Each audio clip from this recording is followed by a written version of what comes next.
Recording started. Okay, thank you very much. Prynon Dark-Riso, good afternoon. Welcome to the Merthyr Tydfil County Borough Council special full council meeting on today, Tuesday, 7th of December 2021. Please note that this meeting is being recorded and may be broadcast via the authority's internet site. Images and sound recordings may also be used for training purposes within the authority. I'd like to welcome members of the public to this meeting this evening as well. Pleasure to have you here with us. First item on the agenda, apologies for absence. Yes, Mr Mayor. So as we've just mentioned, we have apologies from councillors Cheryl Jago, David Jones and Harvey Jones. Okay, thank you. Item 2, declarations of interest. Councillor Chris Davis.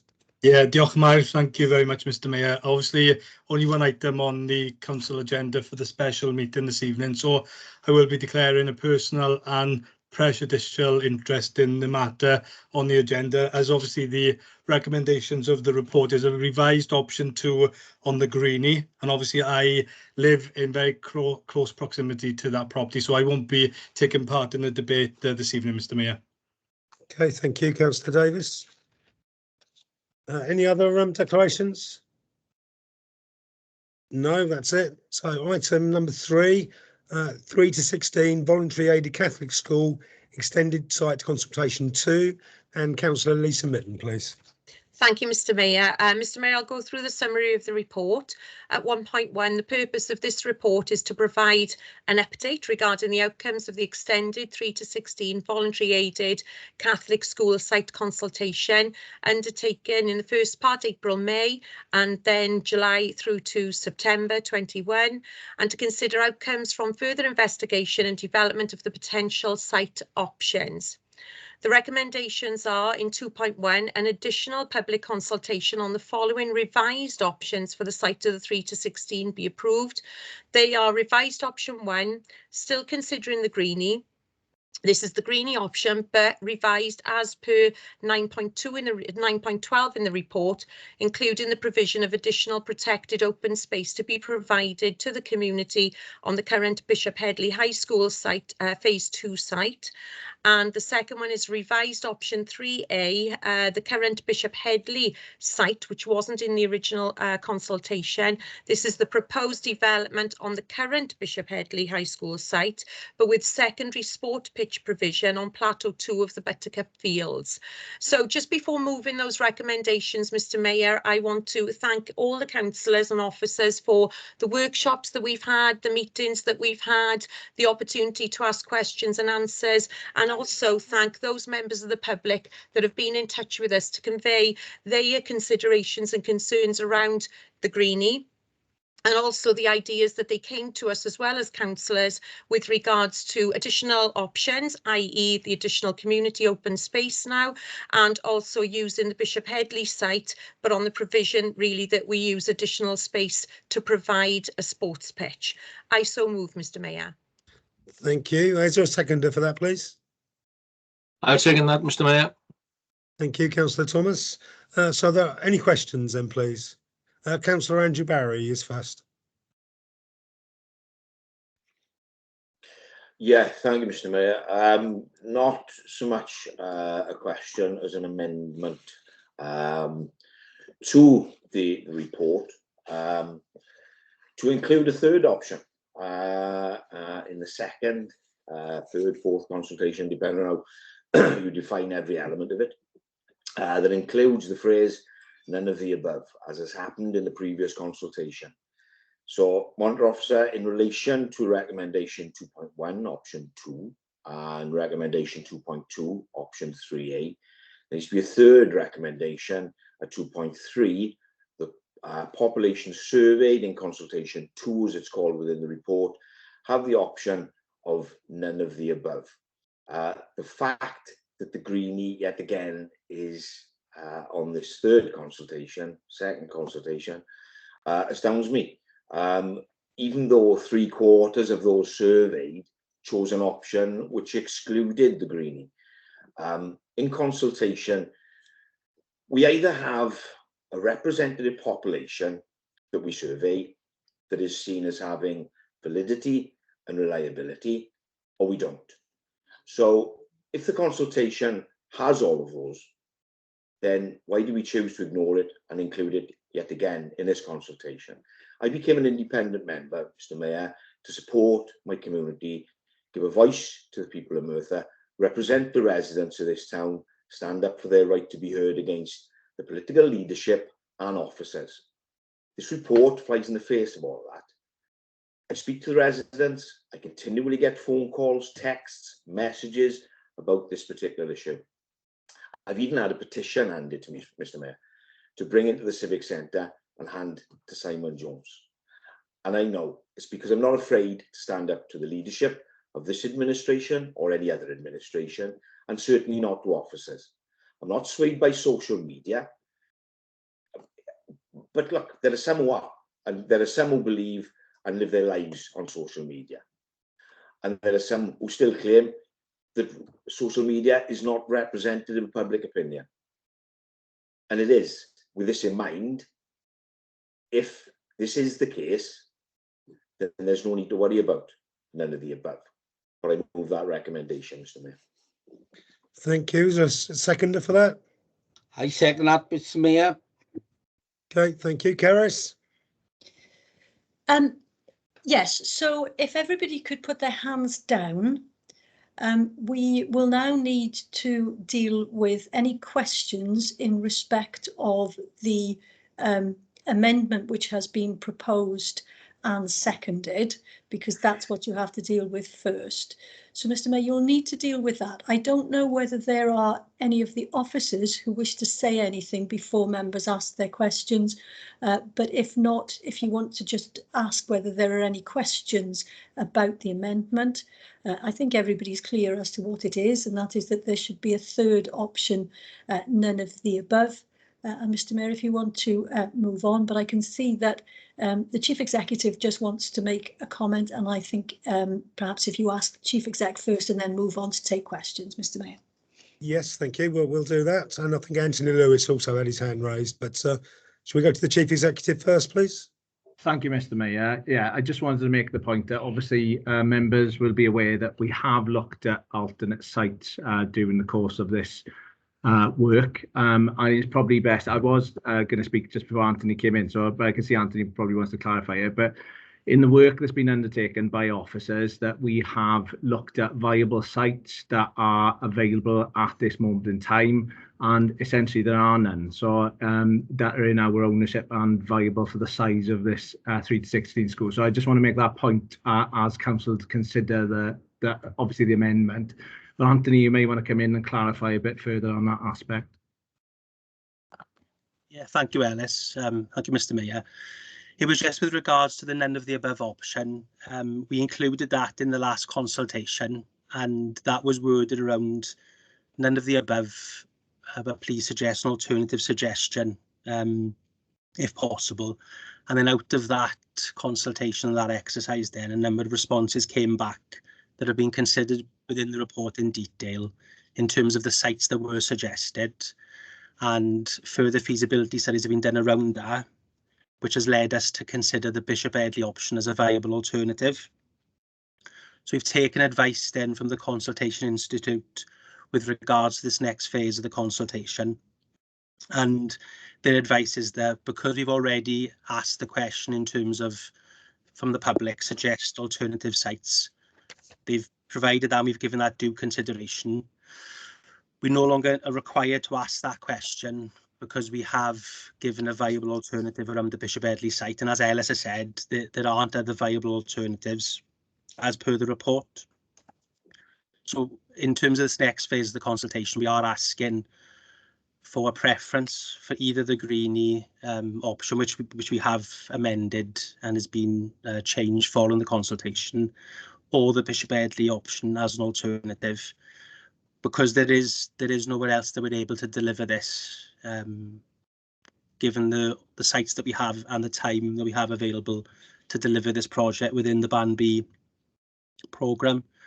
So we were advised then on that basis that we just need to consult on those two options, and then for council to take a decision regarding, you know, the best option for the school. I just wanted to clarify that point. Okay, thank you very much. That's really helpful for members. Do any members have any questions on the amendment? Councillor Michelle Jones, please. Am I allowed to ask Andrew a question on the amendment? Yes, that's what you're about to do now, is just questions on the amendment. Okay, I'd like to ask Andrew where he proposes the children will go to school, because following the advice from the officers, the two most viable options are out there at the moment. If he doesn't want either of them to go ahead, where does he propose our children go to school? Thank you, Michelle. The school is exactly what we're talking about. This stands or falls on a pitch. And there's a duality here, isn't there? This authority of mothball pitches throughout the county borough, yet this can't go ahead because of a rugby pitch. I find it abhorrent, to be honest. This isn't about the school for me. It's about how this has been handled. Look, the school has got to be built. There's no question about that. And there are officers here, for whatever reason, can't get it together to find where we can build a school. Perhaps they haven't looked at the options of moving outside the county borough with a faith school, perhaps because we can't have the room to do it. And those are just the practicalities. Perhaps there could be a shared pitch with another school. I remember when I was in Gawartha, we had to get in a minibus, go to Ready Car, get changed, and then walk up the Wern. Of course, that could never happen today, could it? Or could it? The point is, the school has to be built. These officers have been tasked with building a school and looking at every option. I can't see every option here. It's just about a pitch, you know, and we've got pitches that have been mothballed. So redo one of the other pitches, get a minibus and send them to the pitch in that school. I just don't think we've looked at all the options. Okay, thank you. Councillor Julian Amos. Thank you, Mr. Mayor. Actually, Andrew's made quite a few of the points that I've made. I was going to ask rather. We are now down to a pitch. I think the community would be broadly happy where the school went. In fact, the British Headley site was one of the places that they wanted to put it. So it's only a pitch we're talking about. And as he says, there can be shared facilities if it means we're going to lose a green space. The local authority is losing green spaces, and we need to preserve as many of them as we can. And if this is only about a rugby pitch, I'm at a loss to understand why there is a huge problem. And as Andrew moved in his amendment, is why on earth we can't. Councillor Amos, have you got a question on the amendment, or is this a comment? Because we're on questions at the moment. Yes, well, I'll phrase it another way then. No, I'm sorry, I can't. I can't. I've made the point that I wanted to, that in fairness, Andrew gave the answer to Michelle, so the point he made in his answer, yes, I'm sorry. Okay, thank you, Councillor Amos. Councillor Darren Roberts, please. Yeah, thank you, Mr. Mayor. You know, we've been asked to look at the consultation, go to further consultation on the two options, and obviously with the additional offer of building on the existing Bishop Headley School, which I know was you know, one of the points that residents were looking for.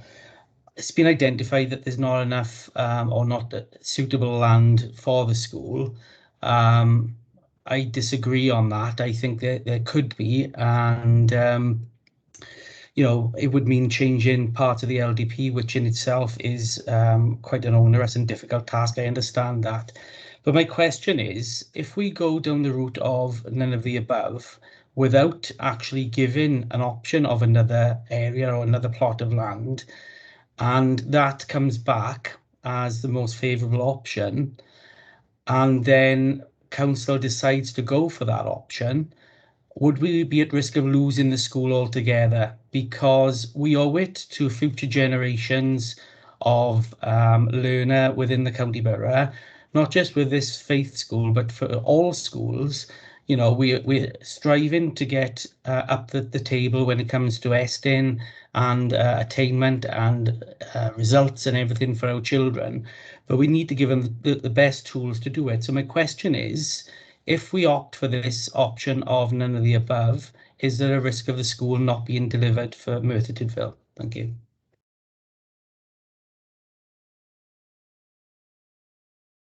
Okay, thank you. Can one of the officers answer that? Yeah, sorry. So, Mr. Mayor, can we bring in Sue Walker as Director of Education? But in a short answer, I think yes, but I think Sue would probably give you a fuller explanation than that. Yes, we would be at risk, Darren, of not being able to deliver, because as we've said, we've gone out for the options. We've looked at the options. We've looked at other places. This is a 3 to 16. It needs a particular space.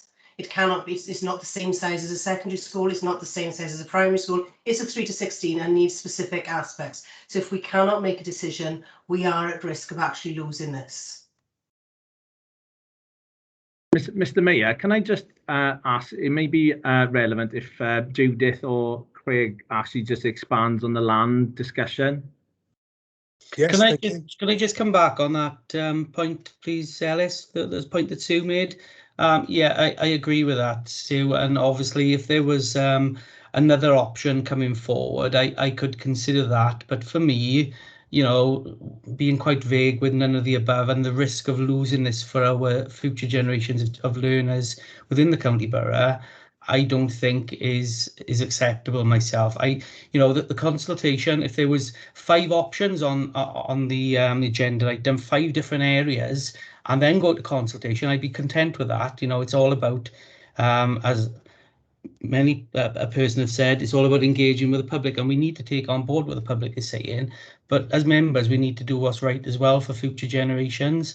And it just doesn't sit right with me to have the risk of losing the school. I'll leave it there for now. Thank you. Sorry, Alice. Mr. Mayor, could I just intervene at this point, because I just need everybody to be a bit disciplined. We are still on questions. I can see lots of people indicating to speak, so you will get an opportunity to speak in comments, but if you're going to speak now, it has to be a question. So can I just ask everybody to be clear that that's what you need to do now? If you have got a question, then carry on and we'll come to you now, and then we'll go on to comments, and the Mayor will call you all in turn. I think what we're trying to do is also get the officers to try and help by giving as much as they can by way of information to give you explanations of things. So I can see that Anthony wants to make another comment, and I don't know whether Craig is there as well, because I think he might be able to help with some issues about the land. Okay, thank you. Anthony Lewis. Yeah, thank you, Mr. Mayor. It was just with regards to the suggestion of none of the above and the potential risks around that. I think Councillor Roberts is right in that if that was put forward as none of the above, it does suggest there's alternative suggestions, alternative options for delivery, and that's not the position that we find ourselves in. So it would put that at risk. But also, if the risk around that is the pitch and the use of one of the Buttercup fields to provide sports provision for the school, could we, within the consultation paper, just have a question that asks, are there any changes that the public would suggest to the preferred option? Something that would allow them to say they prefer the Bishop Headley option, but not as it's presented, and they could articulate within there what is the change they'd like to see in terms of that pitch. That allow us then to consider that as part of the consultation response without putting the whole thing at risk by putting none of the above on the paper. So I just wanted to raise that as a suggestion, as a possible way forward. Okay, thank you. Did Craig or Judith want to come in or not? I think from my point of view, I think Anthony has sort of covered the issues in terms of the assessment of alternative sites. So that sort of has been done since the last consultation, and just to reiterate that any of the proposed options now would be able to comply with LDP policy in terms of sports provision and playing fields being the loss of any open space, sorry, being compensated and mitigated for as part of the proposals. Okay, thank you. Councillor Roberts, you still got your hand raised. Have you asked your question now? Apologies, Mr. Mayor. Yeah, thank you. So a question from Councillor David Hughes then, please. Before I ask a question, will I close the, could I second it? No, not when we're on questions. You're fine, and even when we're on comments, you can comment. It's only Councillor Barry who will close the debate on the amendment. Thank you, Carys. The question I want to ask is, I've asked it before in meetings, but I still haven't had the answer.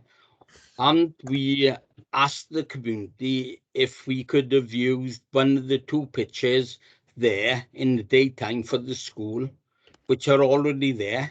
We always used to use that pitch. I used to play on that pitch going back a long, long time ago. And when we used to play Bishop Headley, the 2 pitches up there, there's already 2 pitches there. If we had agreement or covenant with the community that the school could use in the daytime, and it be a community pitch for the rest of the time. Okay, can someone answer that, please? Yes, Mr. Mayor. The difficulty with that suggestion is that the school haven't used that facility now for a number of years, and that's because of the problems with dog mess, etc., that they found on the pitch. And so it's not something which has been very accessible to the school. And if it was to be separately identified for school use, it would then need to be locked during the school day, exclusive use for the school for that period. So that would be taken away from the community then, that open access. So it would be negating the current LDP and open spaces strategy, and it'd be going against what the public have told us in the public consultation. So there would be issues with it around that. And if it was made available, there would still be issues then in terms of when it's used by the community outside of school hours. What state is it going to mean for the school to use when they come to use it themselves for the school? The proposal we've made around the Buttercup Fields is because that's not part of protected open space. It's additional fields on top of that. It's outside of the specific 2 greeny football pitches. And it would be an enhancement to that area then, in terms of sports provision that could be for the school's use. And the community could have access to that through organised use as well. So it would provide enhancement. And in addition to that, then obviously we'll see what the public say when they come back, because if it's not something they support, we then have to give consideration to that into the next council meeting when it comes to taking a decision, because you could always decide at that point not to include that within the proposal, and we'd have to have those further discussions with Welsh Government then. But as things stand, we need to meet a certain level of sports provision, and we feel that's only possible by including this in the proposal. And also, it has been suggested through the consultation. Some of those who responded suggested doing this with the Bishop Headley site and using some of the Buttercup Fields. So we need to test that with the public and see what they think. Okay, thank you. Yeah, did you have another question, Councillor Hughes? I was going to answer. It's part of. I make a comment of. So you'll make a comment later, will you, Councillor Hughes? I will, yes. Yeah, okay, thank you. So we'll move on to a question from Councillor David Isaac then, please.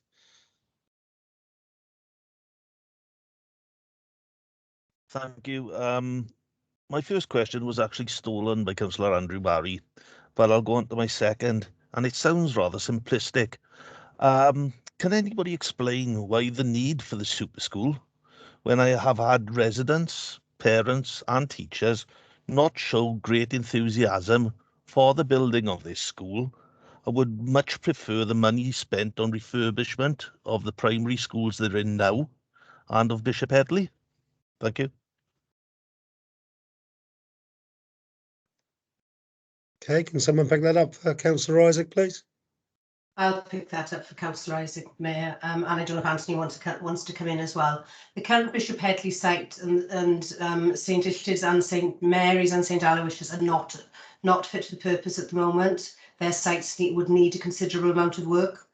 When we first went out to consultation, the number of children in Bishop Headley was lower than expected, was lower than we would want it to be, and to make it a viable school, there was an option of actually having a 3 to 16. So if we actually, and that, sorry, that was a key, that is a key preference out of Banby, out of Welsh Government, move towards 3 to 16. It wouldn't be the option for any other school in Merthyr, it would only be for the faith schools to actually have a 3 to 16, to actually allow them in the most cost-effective way, and I realise this is, it is still an expensive option, but the most cost-effective way for all the children in our voluntary aided Catholic schools to have a 21st century school building. We need to do something about our school sites, our school buildings, because they're not fit for some of them need a considerable amount of work and a considerable amount of money put into them. This was the option to be able to ensure that our faith, the children of the Roman Catholic faith, had that option moving forward. Anthony, do you want to add anything to that? Yeah, thanks, Sue. I think you're right in terms of the key issue was sustainability of the Catholic provision, and the pupil numbers were very difficult for Bishop Headley. They have got better because of the success of the school, but a lot of that has come in from the feeder schools outside of the 3 Catholic schools, and it was felt that was a sustainable model for delivery. But in addition to that, the leadership, there's an absence of Catholic head teachers across the primary phase in particular, and it was felt that this would strengthen the leadership across the schools to provide that sustainable provision going forwards. And then that was approved as a statutory proposal back in, I think it was September 2019, that had formal approval, and now we're trying to deliver that in terms of the school site.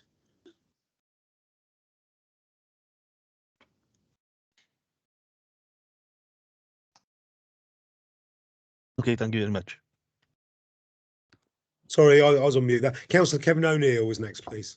Yeah, thank you, Mr. Mayor. Monitoring Officer, I wanted to ask a question about the consultation. Is that appropriate? It would depend on the nature of the question, Councillor ONeill. This is a report where right at this moment you are asking questions about the amendment that has been proposed.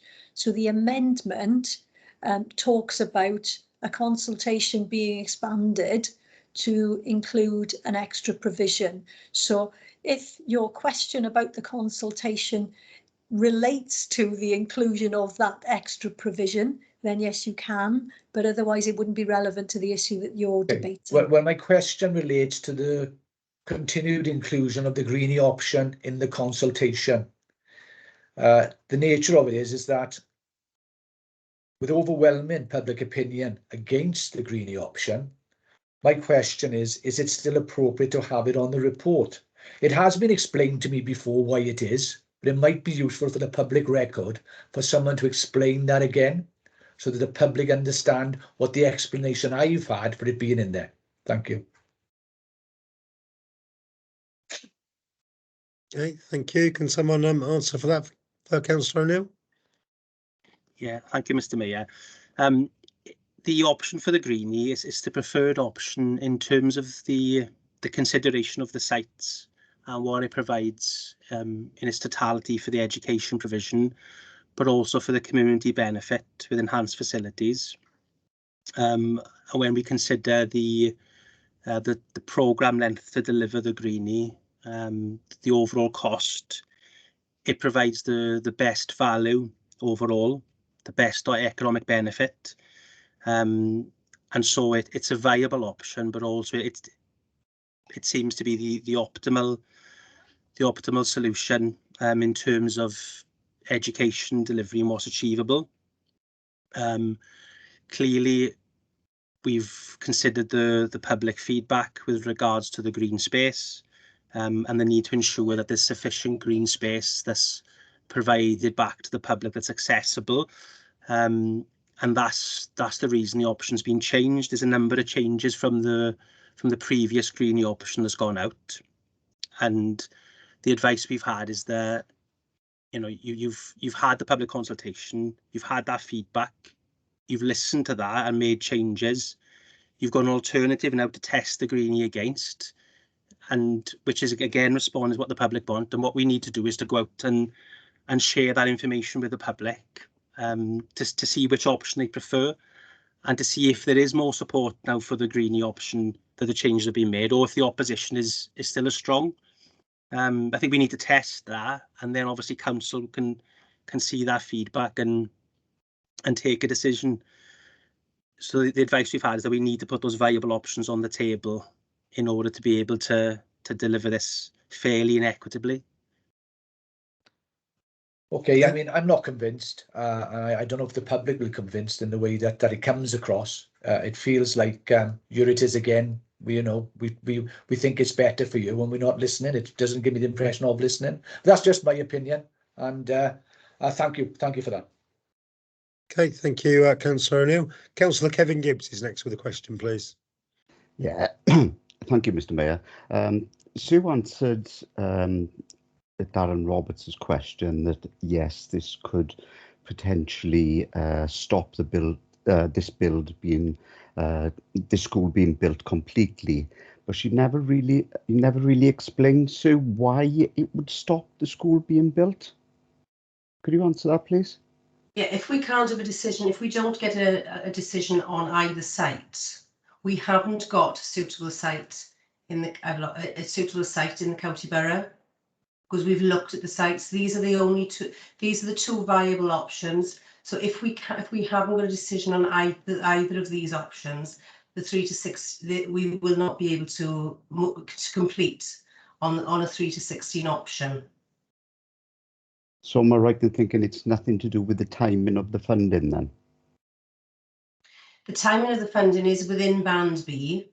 So Band B will run until the end of March 2026. So if we were going to go over March 2026, we would have to have dispensation from Welsh Government, which we did for Ysgol Graig. So it's not, we are still within the timescale of that. No, it is about the suitability of a site within the county borough boundaries for a 3 to 16 school.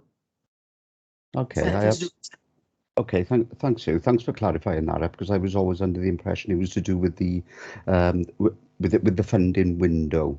So I have got a couple of follow-up questions then, which I was going to keep for the main debate, but it's now turned relevant to this part. Can either Craig or Judith explain, can a site allocated in the actual LDP be changed, for example, from employment to education or from housing to education? What is the process and what are the rough timescales for that taking place? I'll come in there. In relation to changing the allocations of any site, that would need to be done as part of the formal review of the local development plan. Ours is not due to commence until January 2024. And in terms of the plan being adopted, then with any change allocations, you'd be looking at, with a fair wind, 3 years after that.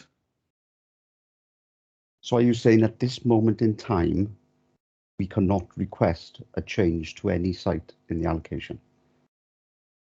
Not in the plan at the moment. Sorry, yeah, Councillor.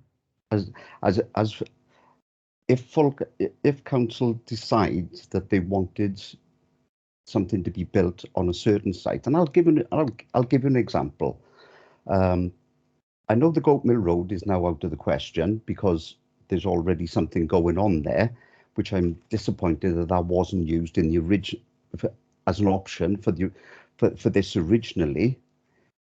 But say, for example, Heartland. That's up at the moment, I believe, for mixed-use residential and employment. Could we, as a council, ask for that to be changed to education? In terms of the allocation, we couldn't ask for the allocation to be changed, but as would be the case with any parcel of land, the landowner or another party could put a planning application in on that piece of land for use other than what it's allocated for. What would then happen is it would have to be advertised as a departure from the local development plan, and depending on the scale of the proposals, it would be likely to be called in by Welsh Government. And given if it was the local authority sort of doing it to itself, it sort of brings into question the whole principle of what you're trying to do with a local development plan in terms of long-term strategic land use planning. I understand where you're coming from on that, but surely if when the LDP was signed off and we didn't know about this, where the issue with this school and the proposal for this site, we potentially could have changed it at that point, couldn't we? So, sorry, which mean we could change it when? Before the LDP actually got signed off and submitted and examined and everything. If we had known about this 3 to 16 super school at that point, we could have changed the LDP. Potentially, yeah. With any of any education proposals, if there's enough certainty that we know where a facility is to be delivered, we would allocate it as part of the LDP to ensure that sort of certainty and sort of take that strategic view moving forward.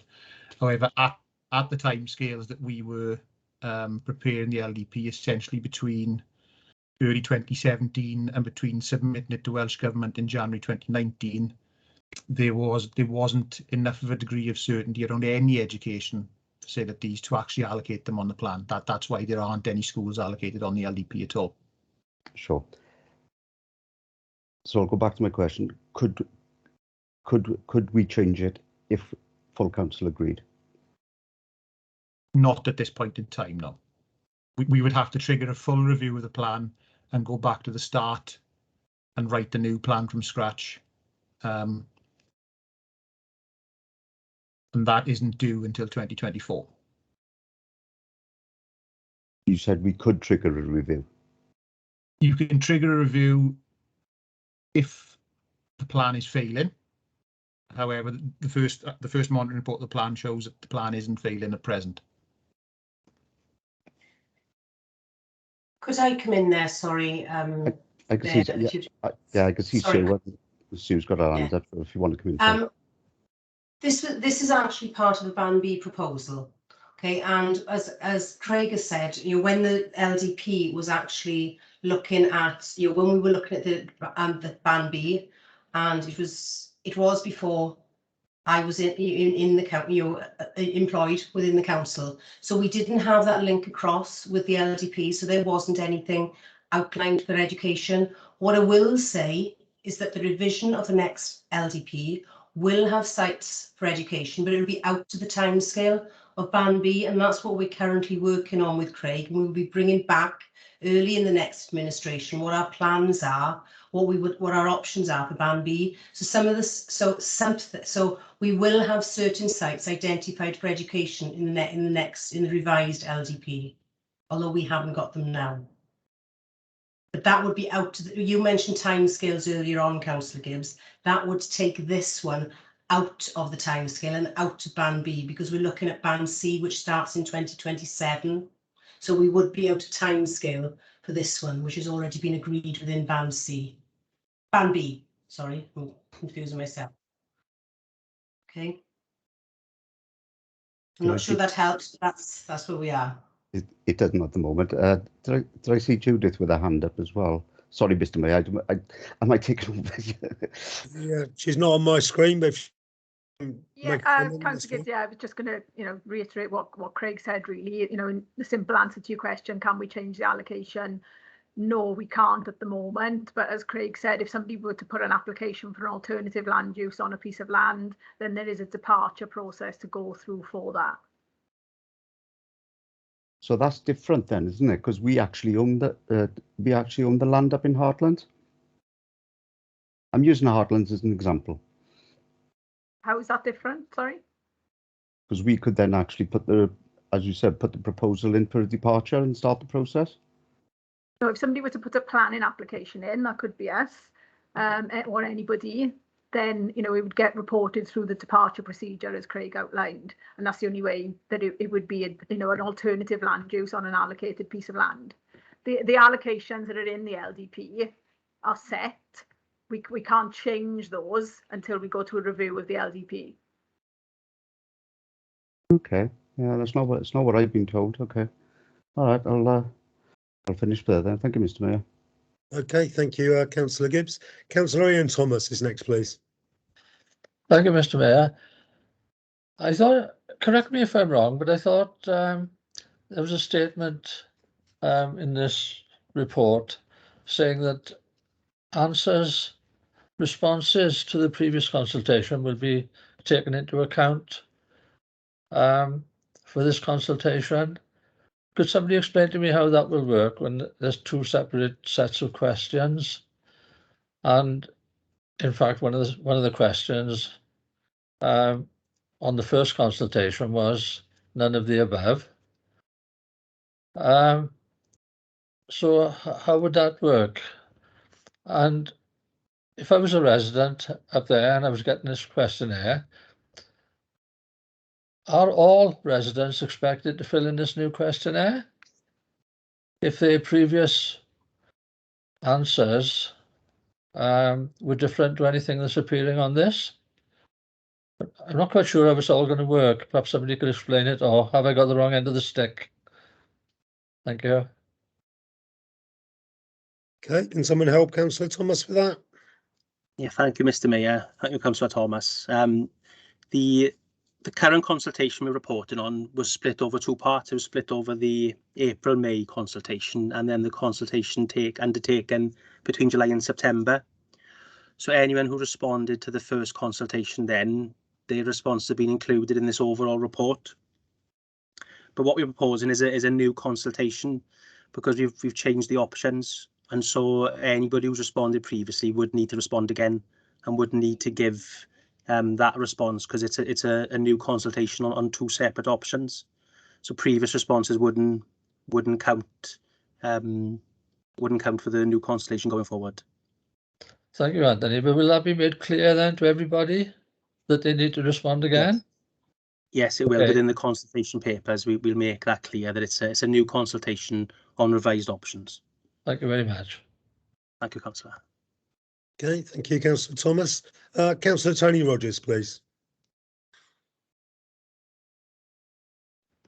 Most of the question has been asked by Kevin Gibbs. The question we're going to ask is two parts. So we're going to ask on the Heartland, the old Ivor Works site, and the ONeill Road. But I think it's been answered because I originally asked the question because it's two brownfield sites. So the question I want to ask now really is, what debars the ONeill Road, and even though what debars the Heartland? So when I asked the question, seems months ago now, because this has been going for a long time, the question I asked was, what debars them? And why weren't they there in the beginning?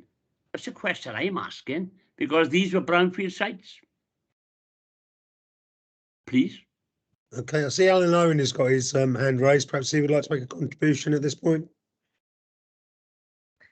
Yeah, thank you, Mr. Mayor.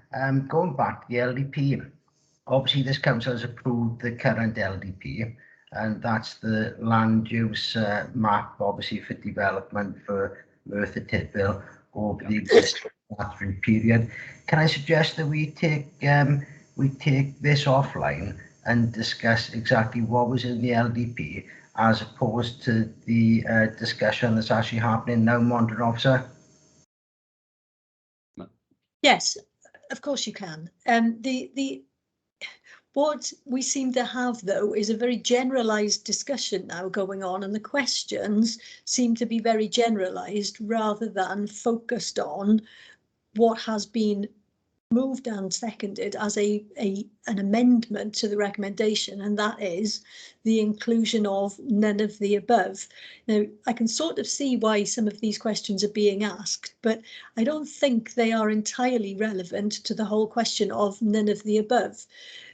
I think they're more relevant to the original recommendations that were proposed to you. Afterwards.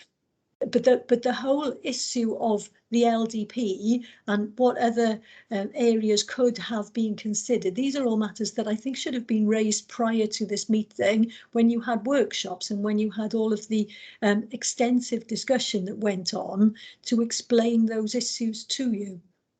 No, I'm sorry there, I got to disagree with you. I'm intent disagreeing, because when it comes to the nub of the situation is the future of Merthyr Tydfil, or what pictures or what they're going to do.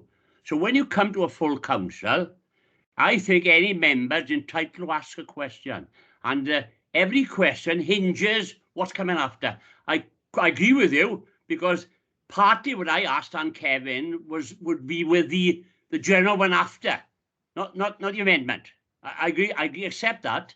But when you start making your mind up, I think the only appropriate time is to ask questions at full council. That's called democracy. And if there's something in your mind you can't make up and find out, you want to refresh before you look at the amendment or the motion. So I think you're partly right on the other one, but I think you're wrong. We should be allowed, because this is the place to ask the questions. And Kevin Gibbs covered most of me. I wasn't going to do any after. But these were the two nub of it. And it's a true history of it. Because the history is, possibly, we should have ended up on the green year anyway. Thank you.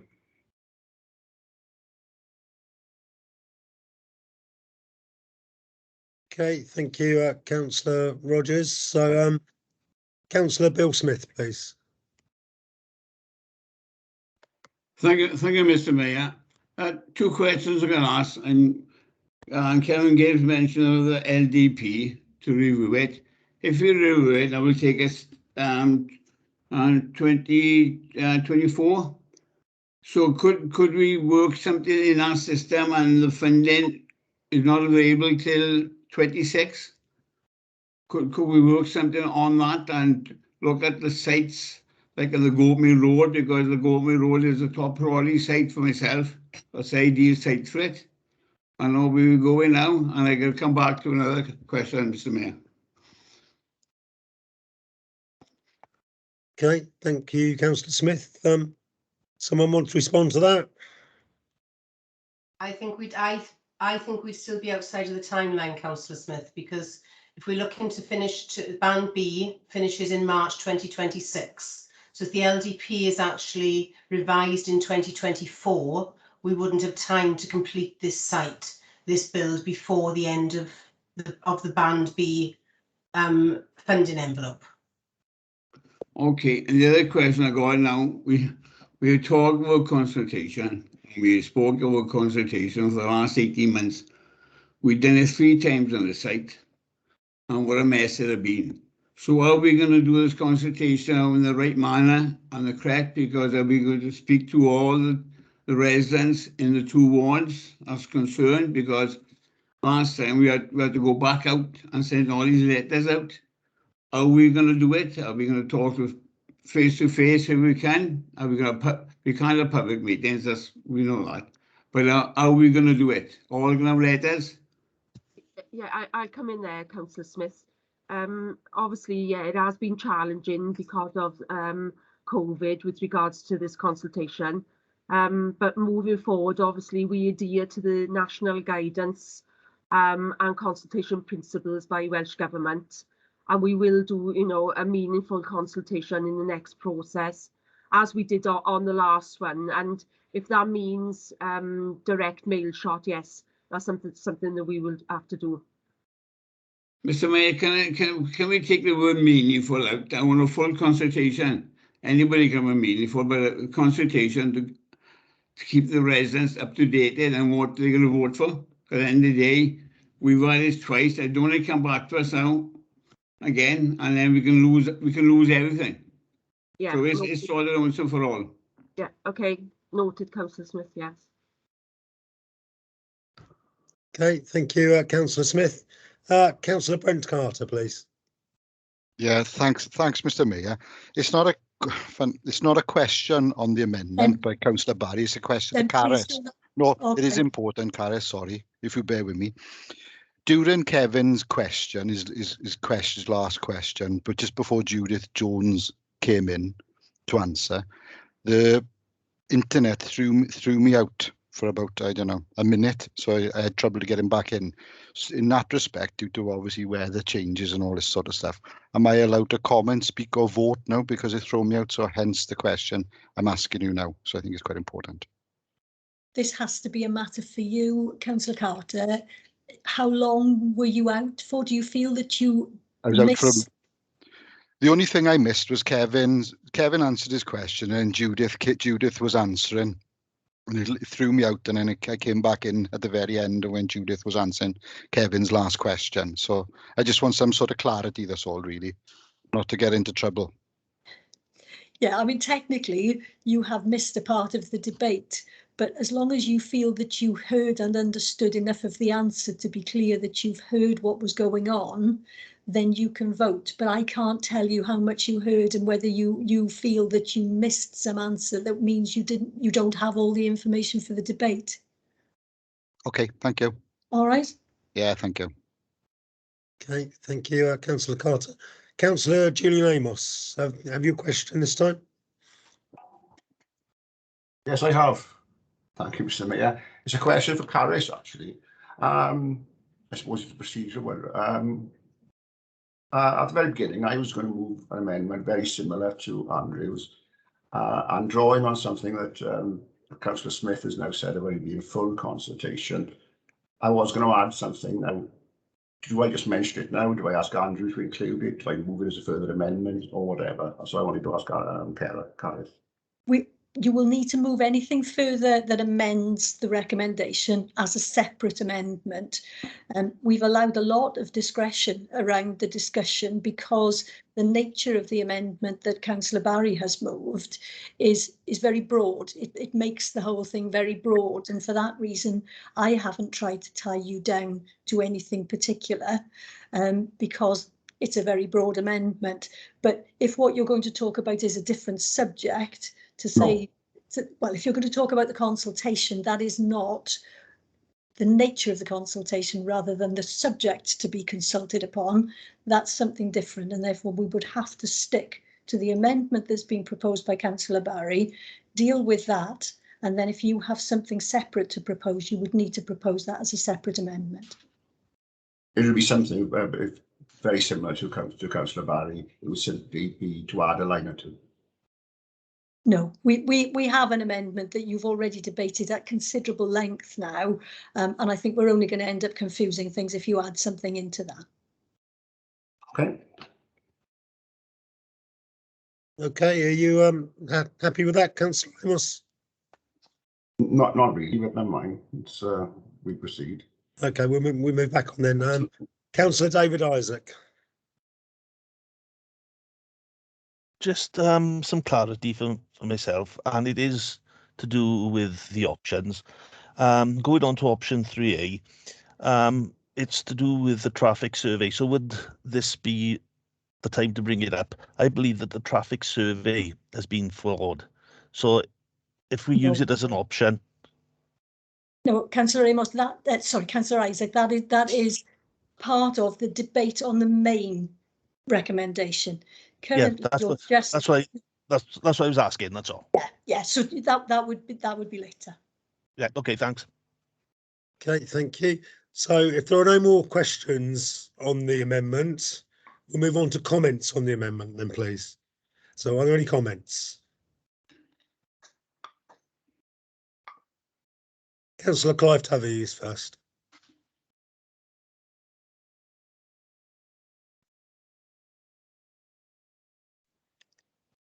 You're on mute, Councillor Tovey.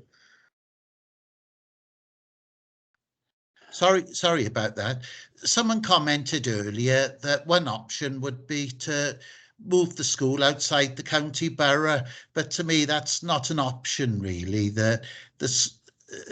No circumstances should we lose the school from the county borough, in my opinion. Okay, thanks. Okay, thank you. Councillor ONeill, please.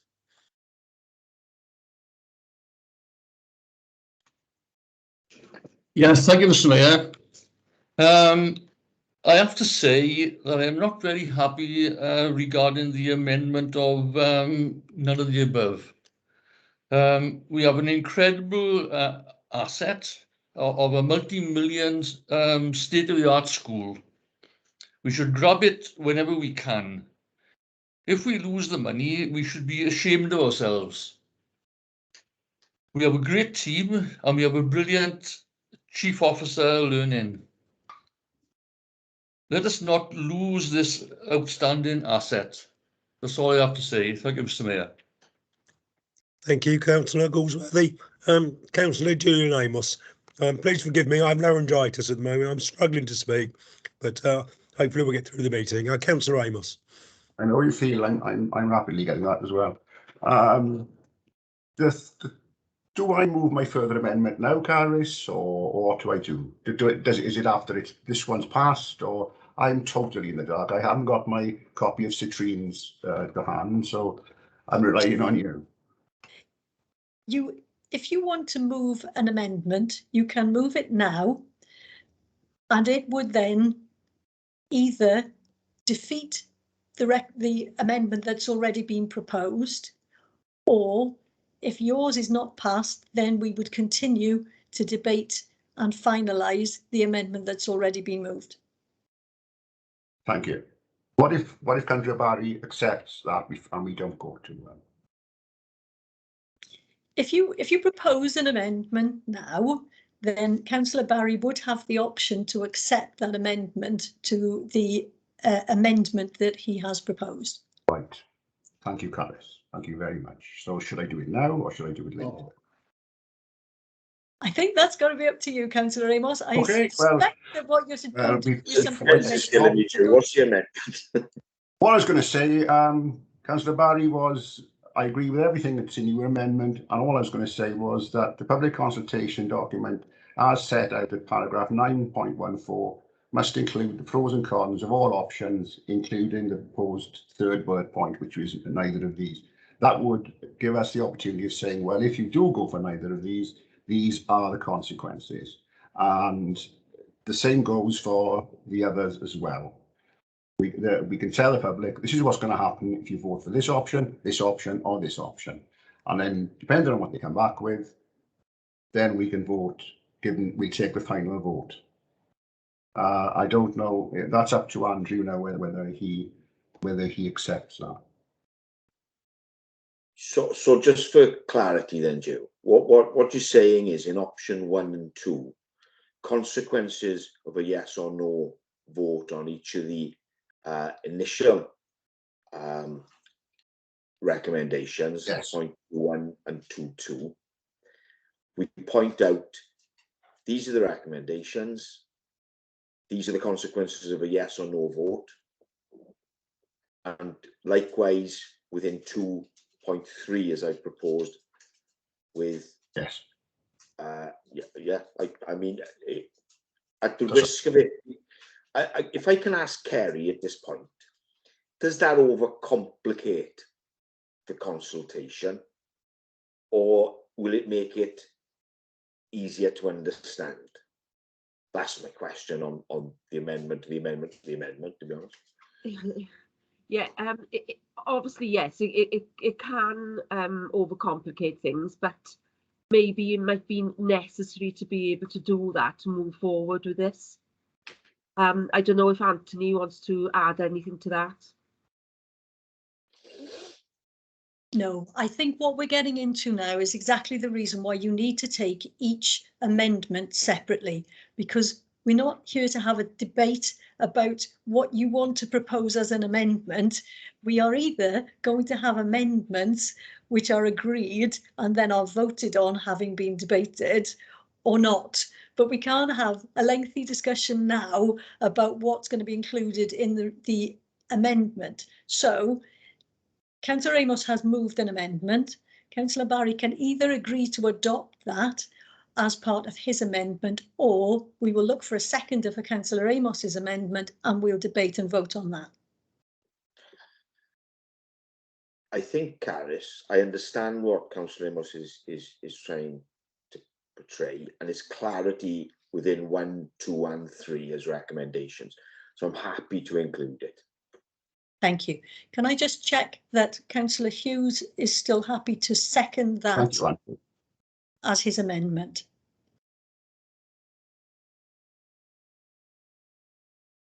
Is Councillor Hughes there? Gareth, I lost the will to live, to be honest with you. Well, I'd rather Julian second it, to be honest with you. I second the original motion, so if Julian wants to second that motion, I'm happy for him, but I wouldn't go with myself, but there you are. I'm not willing to second it. Right. I can't second it, can I, Carter? Well, this is the whole issue of how we've now got ourselves into a tangle. I think what is going to happen, therefore, is that we move to Councillor Amos's amendment, which is that there would be a further provision within whatever consultation goes out to suggest that there is clarity given as to the pros and cons of each option which is put forward, and that is what is proposed by Julian Amos as an alternative to the recommendation that is before you. So that is an amendment. Do we have a seconder for that amendment?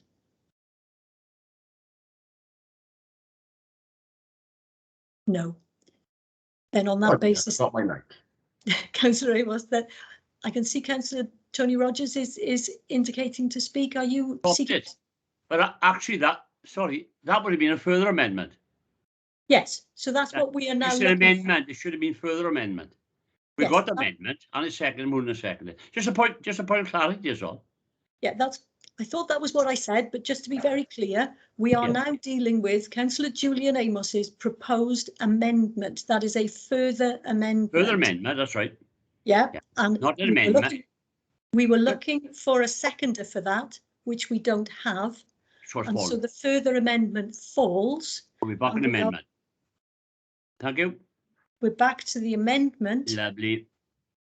And the amendment has been moved and seconded in the original format. Everybody has had their opportunity to ask questions. So, Mr. Mayor, you are now back to comments on the amendment as originally proposed by Councillor Barry. Yes, thank you very much. And Councillor Kevin ONeill is indicating. I still want to live, so I'm still going. Yeah, I just think it's important to raise a point. I do feel a bit patronised when people talk about, not being concerned about children's education and not being concerned about a new school. I don't think there's a person in this room who's not concerned about a new school. But what about the people who use the greenie? What about the people who turn up to support the football clubs, the netball, whatever goes on there? There's a mass of people there who are receiving physical education. I think that's really important, that point is made, that there's a distribution across that field of many, many groups who are there. And they don't want to stop things going on. It's taken a long time for something to be given to Galanichev and the Gurnos. There used to be a hut up the top. That was the only thing they had. And now they've got this oasis in the middle of it where it's well used and well supported. So I think it's important that I make that point. Thank you, Mr. Mayor. Thank you. Councillor Barry's indicating, but we'll check and make sure nobody else wants to speak before he comes back in. Councillor Amos has got his hand raised again. Go say like that, Mr. Mayor. I didn't mean that. I didn't mean that, Julian. I think what we're going to have to say is that Councillor Amos hasn't yet commented on the proposed amendment, because what he did do was ask a question about whether he was going to propose his own amendment. So I think we can still say he can speak again because he is now giving his comment on the proposed amendment. Yeah, I'm happy with that. Julian? I'd just like to comment on what Councillor Kevin ONeill has said. That was virtually verbatim what he said so eloquently about the Escola Graig field many years ago. In fact, I got the quote here if he wants to hear it. As he put it, we've got to look at what the community have said, what the fields are used for. It's very much an iconic field up there, and we must listen to the people. The administration came in on the back. I'm sure Councillor ONeill, once he was leader, he knew it. Transparency, openness, and listening to the people. That's what he said. On Ysgol y Graig, that is what he said, and I totally agreed with him. I can remember Councillor Tony Rogers and myself speaking very passionately about that field. I was out with 2 votes. I carried that. It was in the Vane Award. It was the Ysgol y Graig field, and we saved the Ysgol y Graig field. And he's totally right. Well done, Kev. Okay, thank you, Julian. Councillor Lisa Midden, then, please.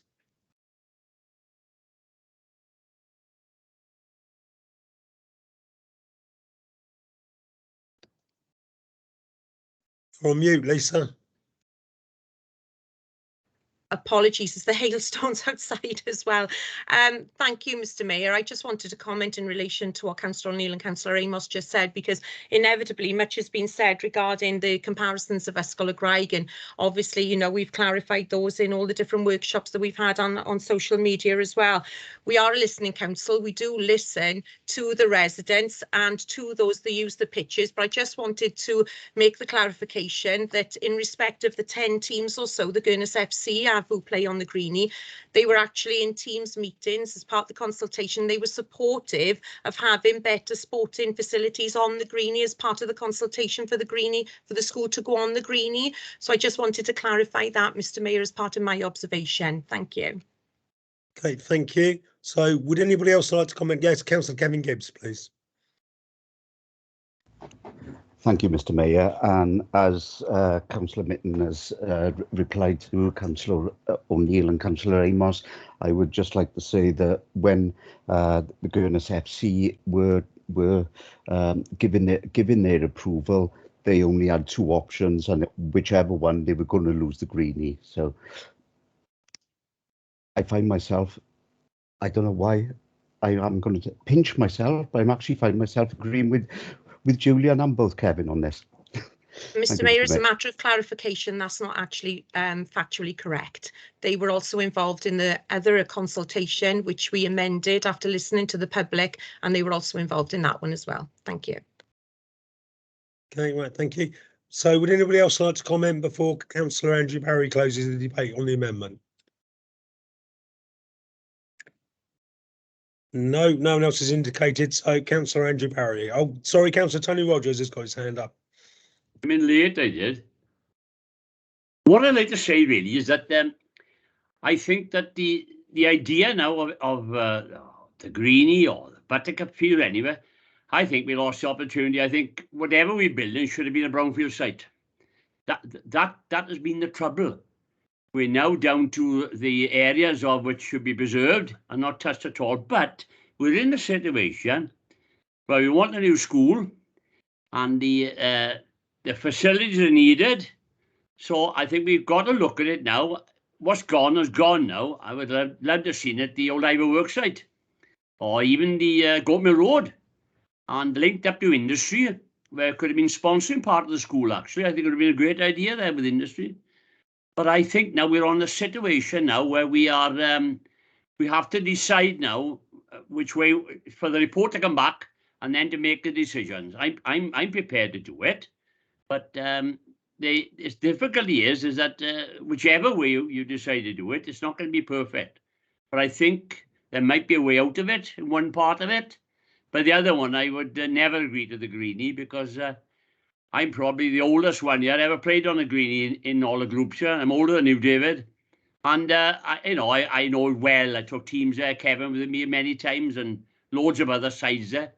And it's, as you know, the greenie, that's a green area between Galarich and the Gurness. And it's so people have always known the greenie, whatever it is like. So I think myself is that what we should do now is go with the emotion and get the report back and then decide what you're going to do. And I'm prepared to do that, actually, when it comes back. Thank you.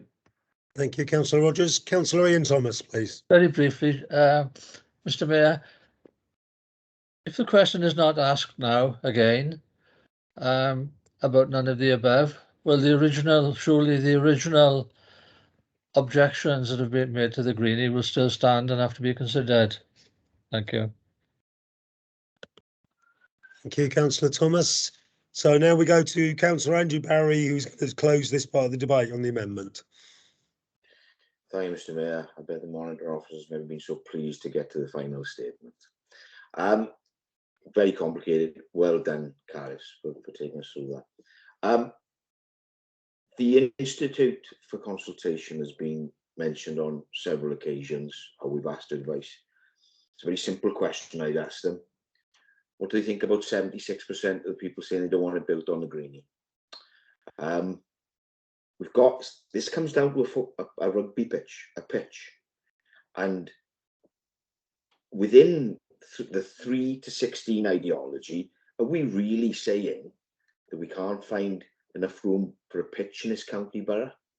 What is it within 3 to 16 that says we can't put these kids in a minibus and take them to a pitch? Are we really risking it all over a pitch? And going back to what I said originally, we've mothballed so many pitches in this authority, and now we can't do this because of a rugby pitch. I don't think we've been thorough enough. The other issue is if we've got the confidence we've done a good job here, and there are plenty saying we have, then the fact that none of the above is in there should be immaterial because they've covered all bases with the first 2 recommendations.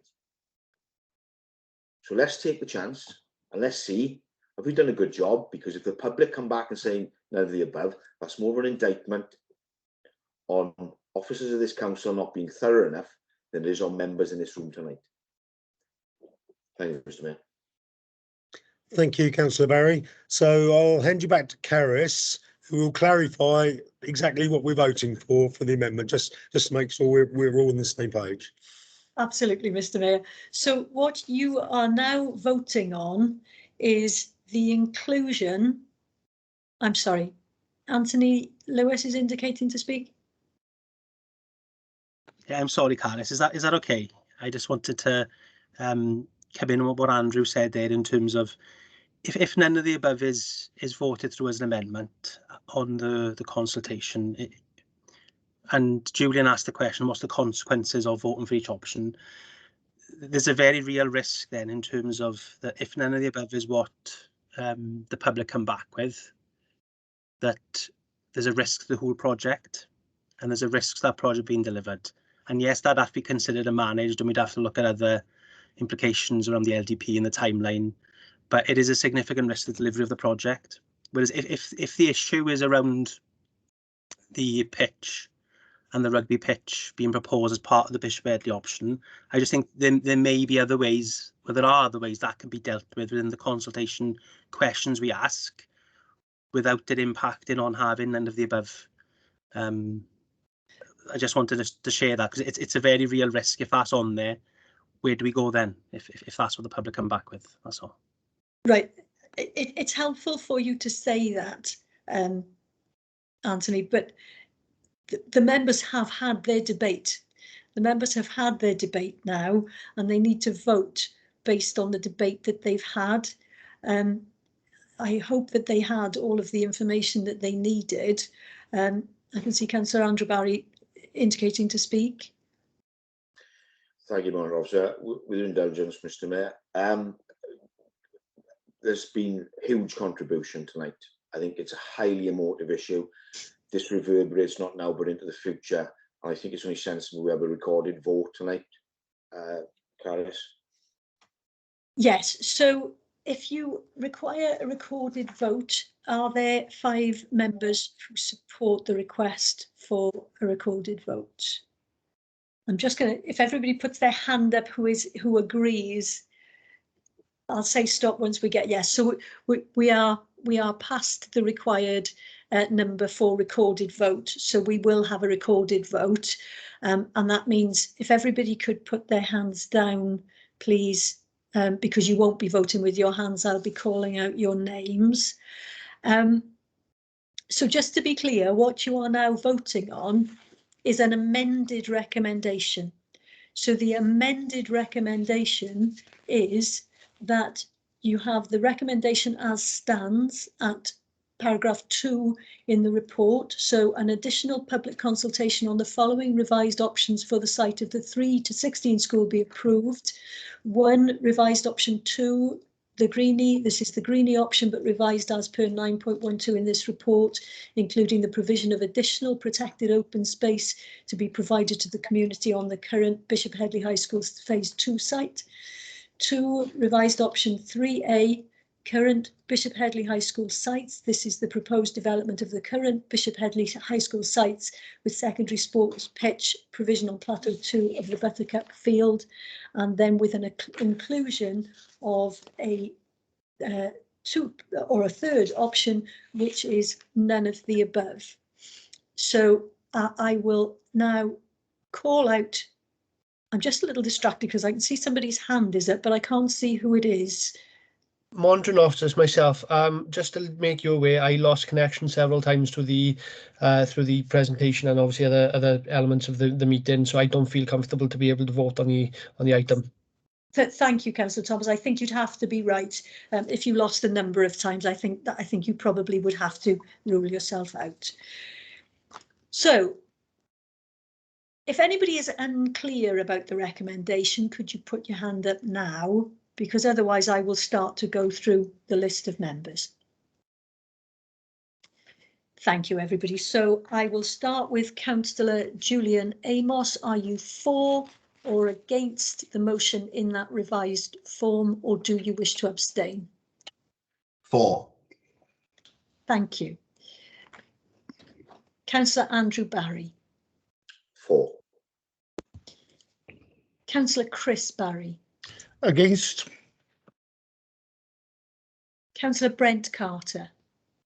Against, Carys. Thank you. Councillor David Chaplin. Against, Carys. Councillor Malcolm Colbrand. Against. Thank you. Councillor Chris Davis has declared an interest. Councillor Jeremy Davis. Against. Against. Thank you. Councillor Lee Davis. Against. Councillor Ernie Galsworthy. Against. Councillor Kevin Gibbs. For. Councillor Dave Hughes. For. Councillor David Isaac. For. Councillor Clive Jones. Against. Councillor Michelle Jones. Against. Councillor Gareth Lewis. Against. Councillor Lisa Mitten. Against. Councillor Kevin O'Neill. For. Councillor Gareth Richards. Against. Councillor Darren Roberts. Against. Councillor Tony Rogers. Against. Councillor Declan Salmon. For. Councillor Tanya Skinner.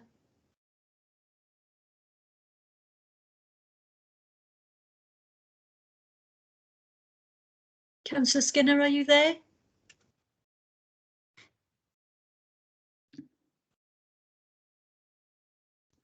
She's not showing on my list of participants, Carys. Can I just ask Anne Taylor, has Councillor Skinner been involved in the meeting?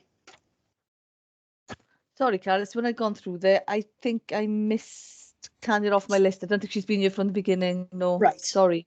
Okay, thank you. Councillor Bill Smith. Against. Against. Councillor Geraint Thomas. Against. Councillor Ian Thomas.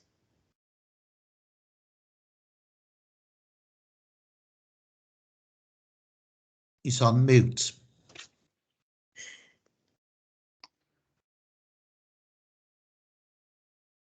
Against, I'm sorry. That's right, thank you. Councillor John Thomas. For. And Councillor Clive Tovey. Against. Thank you. So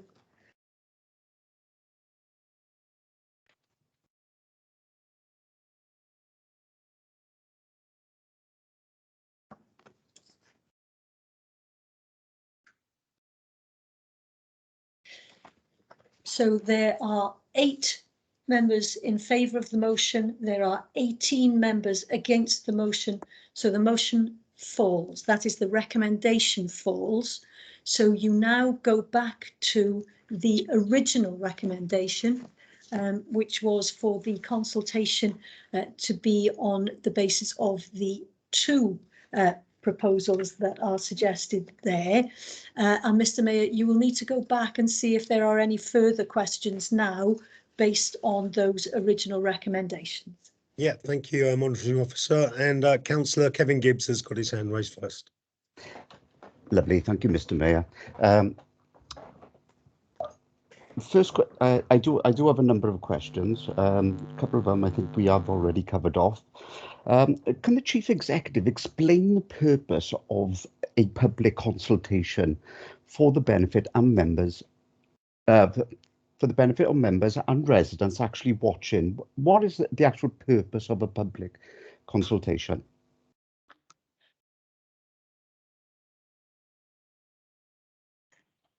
Thanks, Councillor Gibbs. Obviously, the purpose of a public consultation is to gauge the public feeling with a particular proposal. Obviously, that is dictated a lot by legislation, depending on the context, or it's where obviously we've got various Welsh Government Acts that we have to enact and consult with the public on a number of different aspects.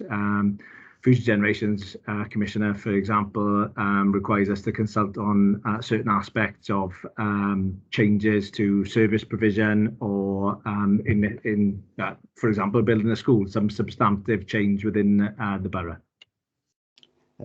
Thank you, Alice. And just to follow on questions now, we should take into account the public's views from the results of that consultation. Yeah.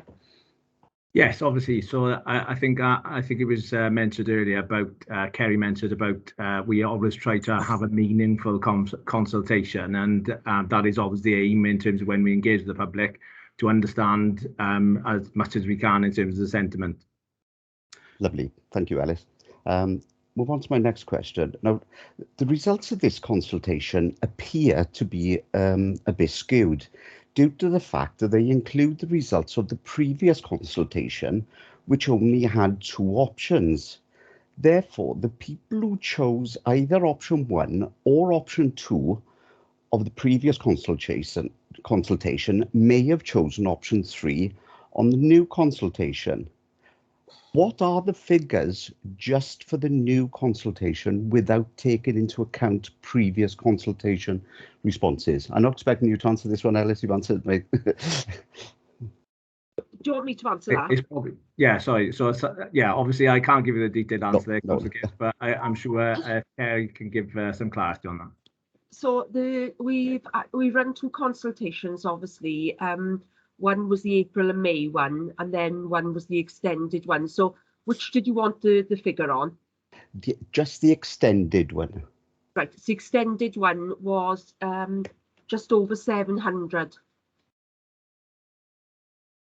And what were the ratios for option 3, 2, and 1 on just the extended one, Kerry?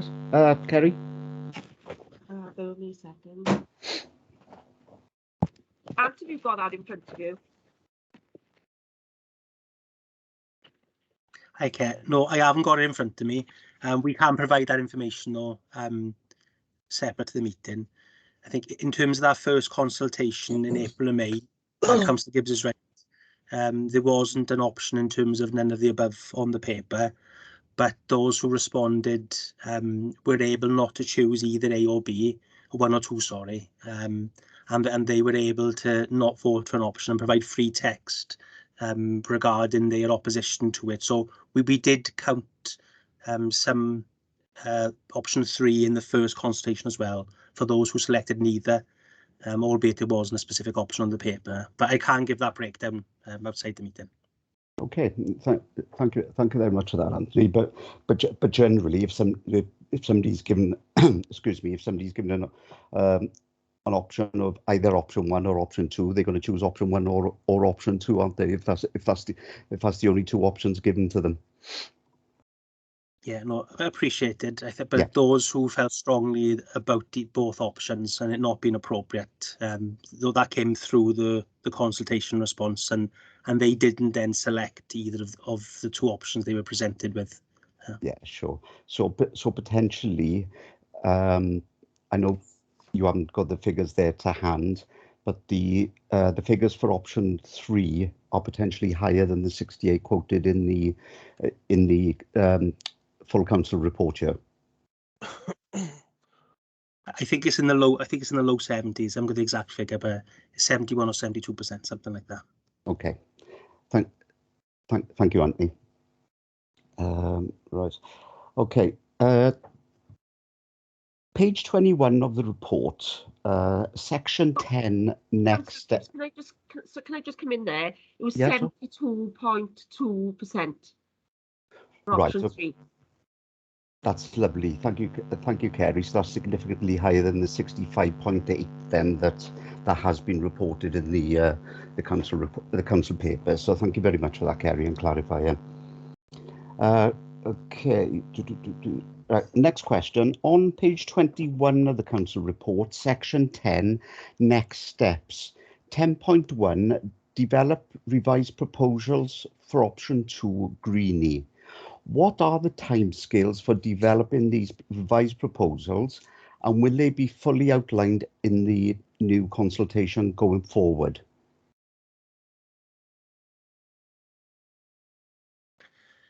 Yeah, so there's a number of proposals in 9.12. One is around the relocation of the playground back up to Galacharen near the Mugger. So that's already been scoped, as is the location of the community changing facilities. So work's already been done around that. And in terms of the proposal with regards to phase 2, the intention there is to share high-level site plan to indicate that would be, or part of that site would be for a community space, and to seek the public's view as to what they would think of that and what they would like in terms of facilities. Are they looking for a green open space they can access, or something else? So we'd seek to ask an open question around that, and indicate the area that the space would occupy. But like I said, that will form part of the consultation. Yes. Fabulous, thank you. Do we know, I don't suppose, because if we don't know what the public wants, I don't suppose any of that has been costed yet, Anthony? Is that fair to say? Yeah, that element, yeah, hasn't been costed.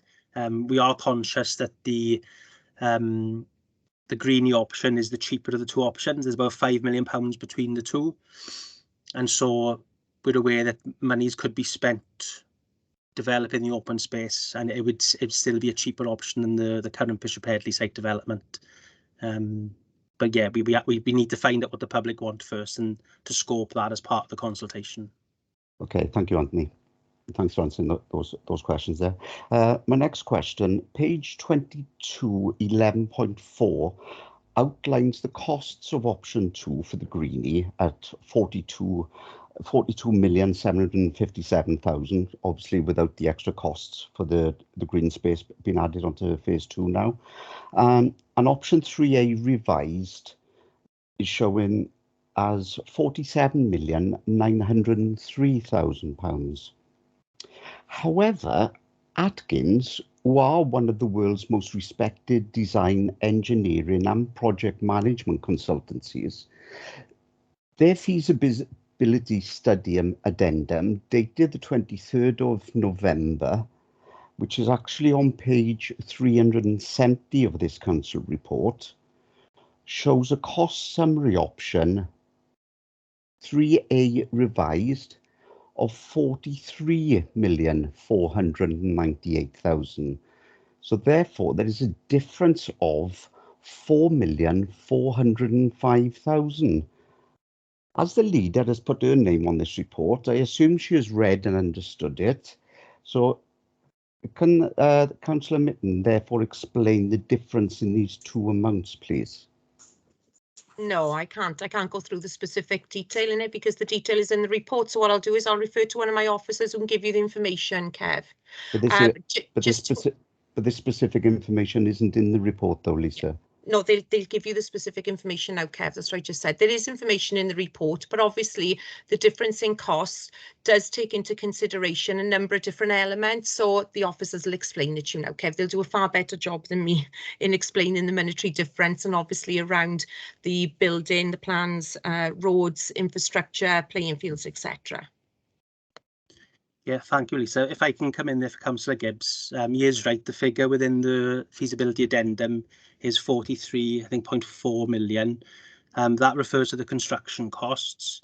There's additional costs over and above that which reflect the full project.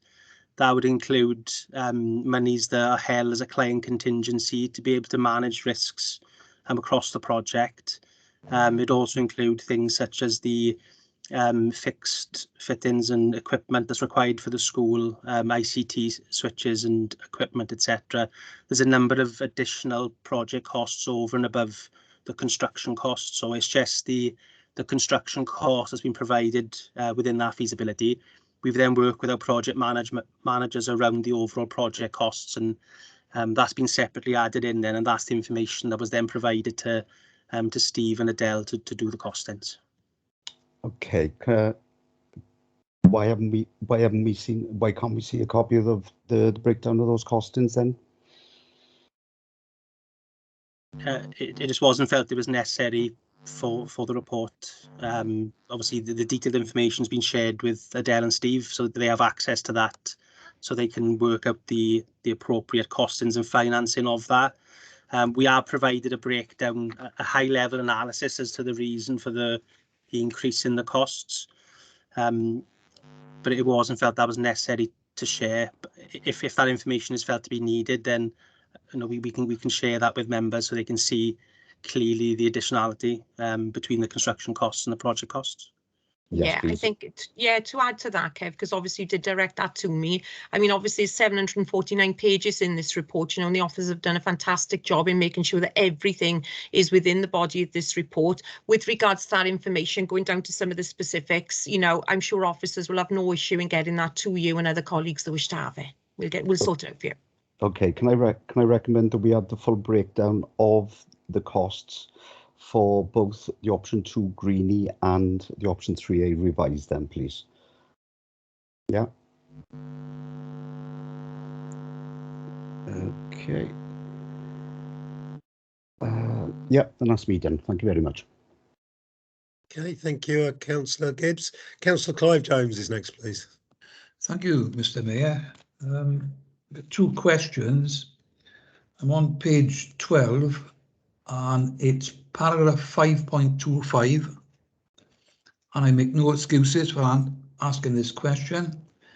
That particular paragraph says, as part of the consultation, respondents selecting option 3, none of the above, were given the opportunity to provide alternative site suggestions. And on the same page, it says the existing Bishop Headley site, there were 152 suggestions for that. And right underneath it is the Court Mill Road site, which has 104. These were the two top suggestions.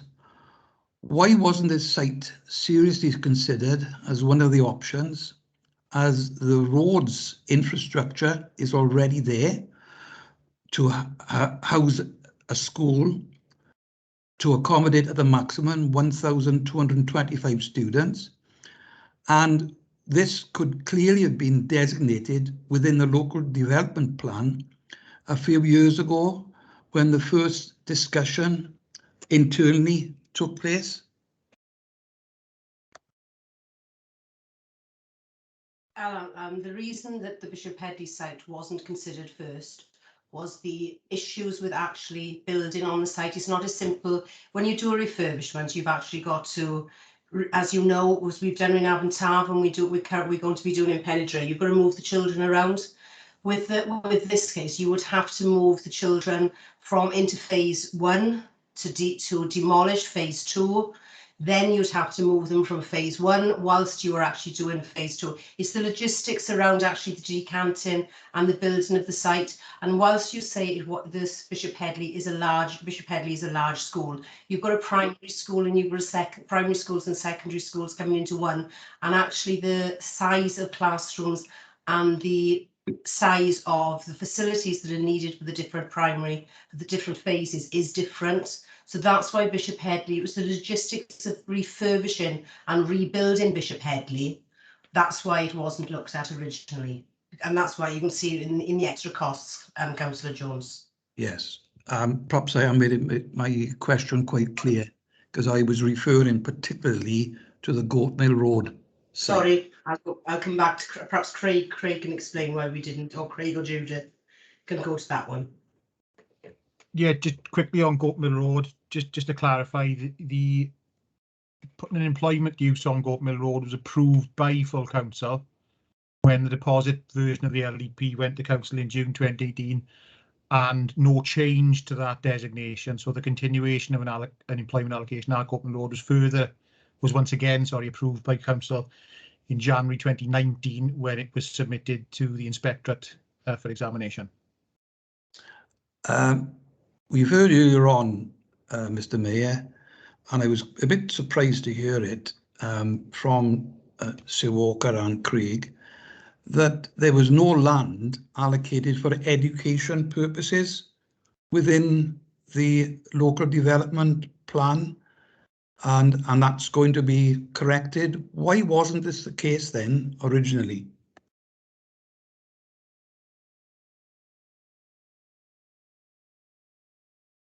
Yeah, I'll go in there. In relation to the previous LDP, I think it was to do with the timescales of the proposals for Band B coming forward and preparation of the LDP. And at the time we had to finalise the proposals in the LDP, we didn't have enough certainty as to what the proposals were going to be in the 21st Century Schools Band B to actually allocate them on the plan. There was a much greater emphasis on the plan this time around as to having evidence behind the allocations, not just speculative allocations. And as we didn't have an appropriate level of certainty as to what the projects were going to be in Band B, we didn't allocate any sites. And could I just ask a further question on that? Because my understanding is that internally discussions on these sites was taking place as early as 2018. So I'm a bit surprised that that wasn't looked at seriously. We had time to include it in the new local development plan. We engaged with the Education Authority early in the plan preparation process, because it's not just new sites we need to look at for the purpose of the LDP. It's to whether the existing schools can cope with the potential housing growth and those sorts of issues. So there was a significant amount of engagement with colleagues in education, but I think at the time when we had to approve the plan for public consultation in terms of the deposit and then for examination to PINS, there wasn't the certainty at the time on Band B proposals to include them as allocations. Okay. So my other question is on page 18 and it refers to paragraph 7.9. I won't read the whole paragraph, but halfway down it refers to the safeguarding risk arising from crossing busy roads. Although this will be managed with appropriate road safety and crossing measures on option 3A revised to enable secondary aged pupils to access the new fit-for-purpose grass pitch proposed for Plateau 2 on the Buttercup Fields. Could one of the officers there clarify for me exactly what the words appropriate road safety and crossing measures would be at that particular point? Should I come in there, Ant? Yeah, I was just going to ask you. Thank you, Chris. Yeah, no problem. Thank you, Councillor Jones. Yeah, at the moment, we're still working through a section 278 with our engineers. We've got developments. They've asked for slight amendments to that 278. Obviously, this will form part of the consultation, but we're looking at putting a formal cross in there for children and pupils to cross. So that will be just an ordinary pedestrian crossing? There'll be speed restrictions going on that section of road. So we're reducing that road to 20 miles an hour. There'll be a puffin or pelican crossing, whatever our engineers deem appropriate at that junction. Okay, thank you. Okay, thank you, Councillor Jones. Councillor David Isaac, please. Thank you very much. Going on to option 3A, Clive has just touched on it. The traffic survey, when I read it, I believe is flawed, as in the areas in which they took the traffic numbers, from what I can see, didn't include the road leading off what is known as Rocky Road, going across Hayden Terrace and coming to the site through Pindarren. Now, this would increase the amount of traffic going down Hayden Terrace tremendously. So I'm wondering, can this be rectified? That's my first question. Yeah, we'll be in consultation with our engineer. Obviously, we've been in consultation with our engineers throughout this process. They've had party to the traffic impact assessments, and they've been looking at that and commented on it for us. But yeah, I will take your comments to them and to have a look at that. And obviously the traffic impact assessments will form part of the consultation. So we have conducted a traffic impact assessment for the Greenie option and option 3A revised. So that will form part of the consultation as well. Yeah, thank you. My second question is, there's more than one school that's going to be affected by the revamping of Bishop Headley, especially on the 3A design, as in that they have a football field which is almost entirely going to overlook Gwaenvarren Primary School. Now, what guarantees have we got that the noise generated on this field will not interrupt the primary school pupils in this area? Can we also ensure that Gwaenvarren School has access to this playing field with agreement of Bishop Headley? Because I went to Gwaenvarren School many years ago, and we used to do our sports days on there. And thirdly, if any land is taken from Gwaenvarren, as in for the nature studies, there's an area of land that runs on a thin strip towards an old playground. We can give back to Gwaenvarren for them to continue the nature studies. That's my second question. The proposal doesn't include taking any land from Gwaenvarren, and Anthony will come on the pitch side, but the pitch is the existing pitch, and I believe it will be for Gwaenvarren to use on sports days. Anthony? Yeah, as you say, Chris, the schools currently share the use of that, and that's not proposed to change within these plans. So that would continue.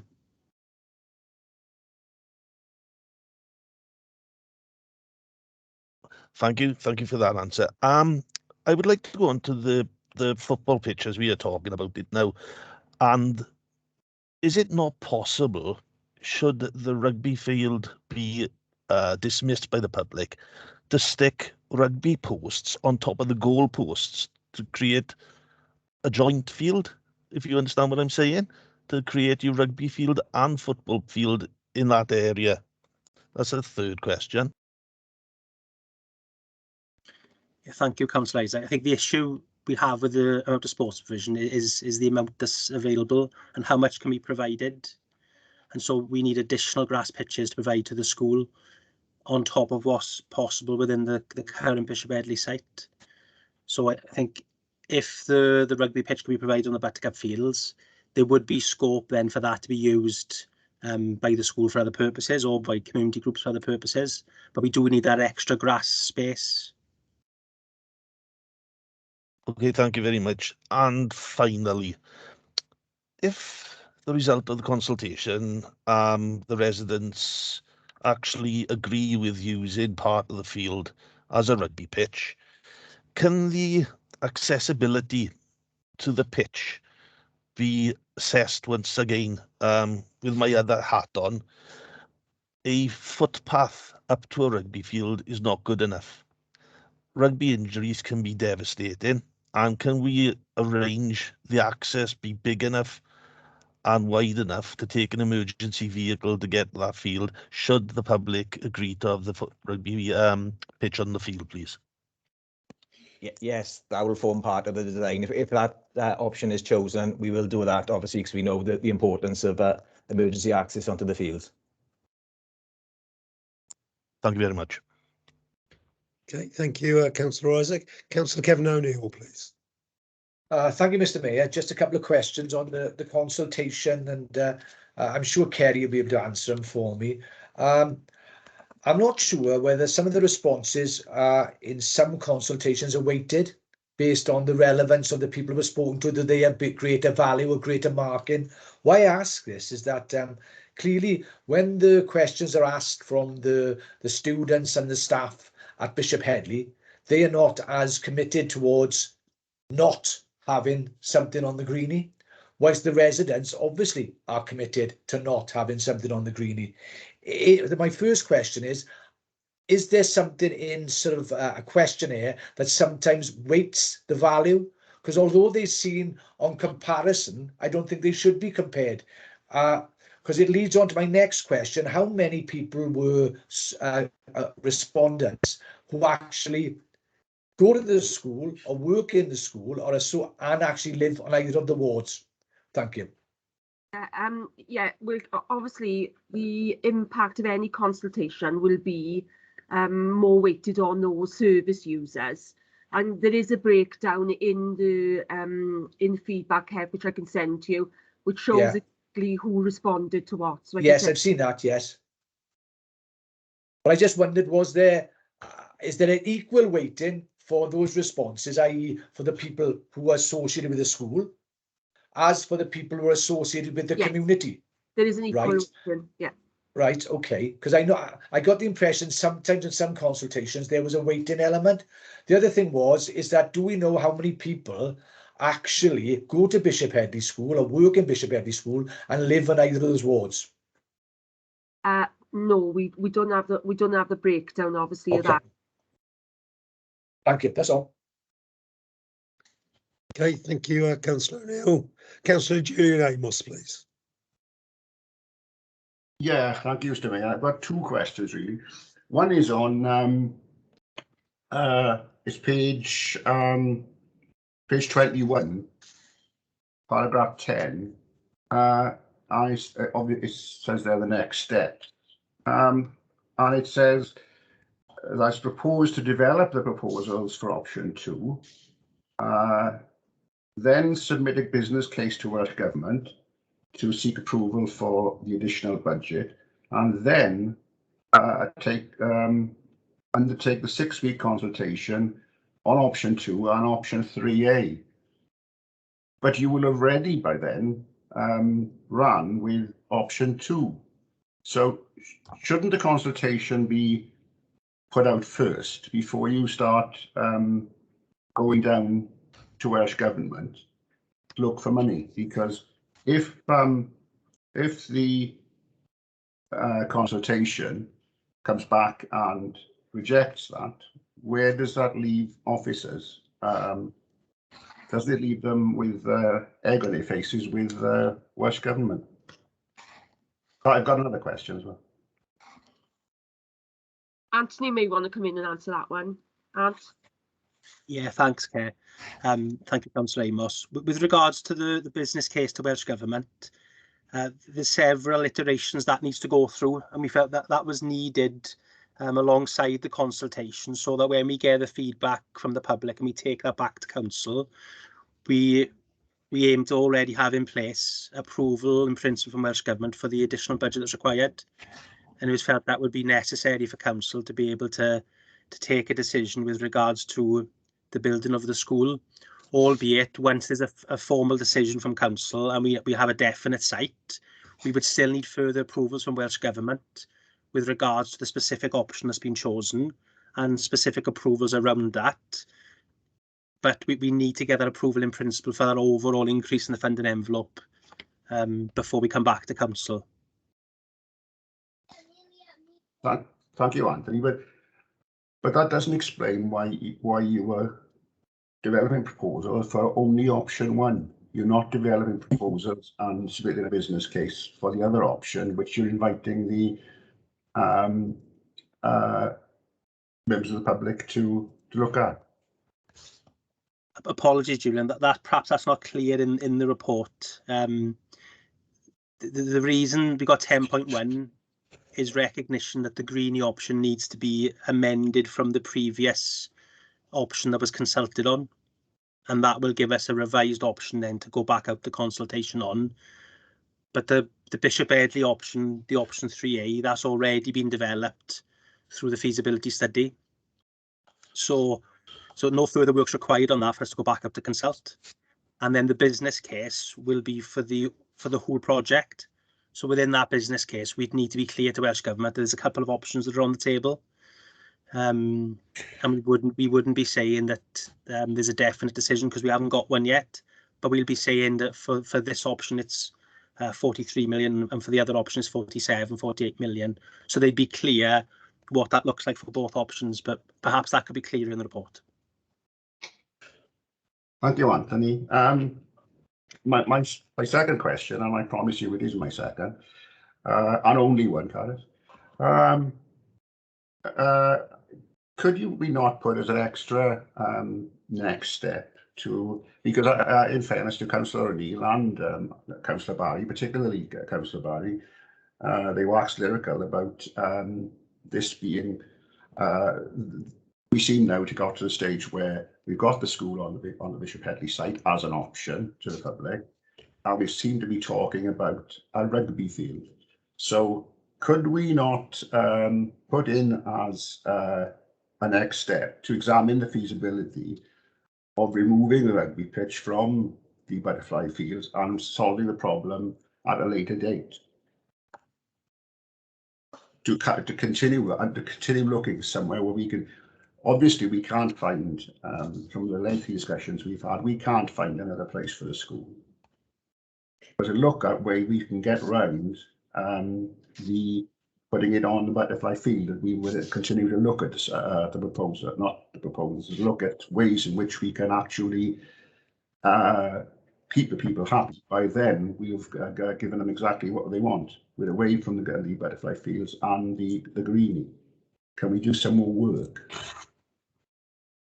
I think it's difficult, really, Julian, because we need to include that as part of the proposal so that we provide in a reasonable amount of sports provision that's comparable with the greenie option, and so that the two options we're proposing are having as similar benefits as possible. We need to make a firm proposal around the sports facilities that would be fit for a 3 to 16 school, because we have to get Welsh Government to agree this is value for money, and to agree that there are appropriate benefits provided through the proposal, and we need the pitch for that. Now, that's not to say that the consultation will consider the fee that comes back from that at that point in time, because it may be that the opposition to the use of the Buttercup fields for a pitch is less on this option, because it would only be by the school children and only be during the school day, and it wouldn't affect the greenie pitches directly. So I think we can see what comes back from the consultation, give that information back to council then once we've had it, and council can then consider that when they take in a decision. There's nothing to stop council from taking a decision regarding the building of the Bishop Headley School if they felt that that was acceptable to the public without the Buttercup fields being used as a pitch.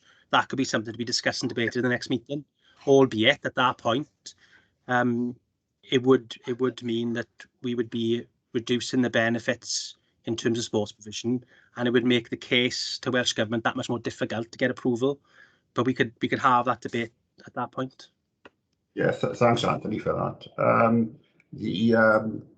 Obviously there are other options short of actually finding somewhere else. I'm thinking particularly of what Councillor Barry mentioned about shared pitches. I've seen that in the past, and adaptations along the lines of what Councillor Isaac said.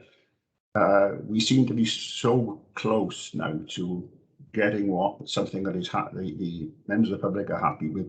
We've got that they wanted the Bishop Headley site. We've given them that or suggesting that. So we are down to just a field, and I think, you know, with a bit of thought and effort, we might just be able to get there. Thank you, Anthony, for that. Okay, thank you, Julian. Before I bring our Councillor Salmon in, we are approaching the 2-hour time limit for this meeting, but it's an important subject and all members are entitled to their say, so I intend extending the meeting so we can reach a conclusion. Councillor Salmon, please. Thank you, Mr. Mayor. My question, to be honest, has been taken by Julian. It was on the revised option 3A. Now, I think it was mentioned earlier that somebody said that why didn't we ask questions and raise issues earlier? But if my memory serves me correct, we did, because by all means, put your all on options on the consultation going out, but there's no options on there to take everything off the Greenie and Buttercup fields, which is what 75% of people wanted.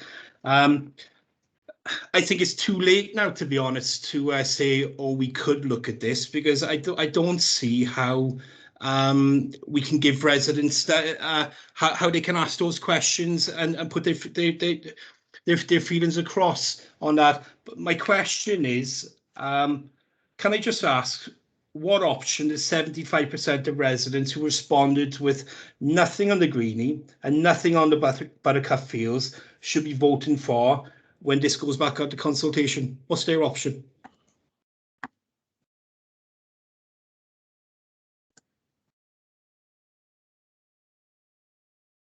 Yeah, thanks, Councillor Sam. I think with regards to that, we can obviously look at the consultation questions carefully, and there may be scope for us to have a question in there regarding are there any changes or improvements you'd like to see to your preferred option, to allow people to say they prefer the Bishop Headley option, but there's that aspect of it they don't like. So that could then be part of the feedback that we get that could be considered further by council. Yeah, Anthony, just onto that. Unfortunately, the public's confidence in our consultation process is shot, to be honest. So I don't see how saying this could be put in, how that's going to carry weight with residents, to be honest, unless somebody wants to make another amendment.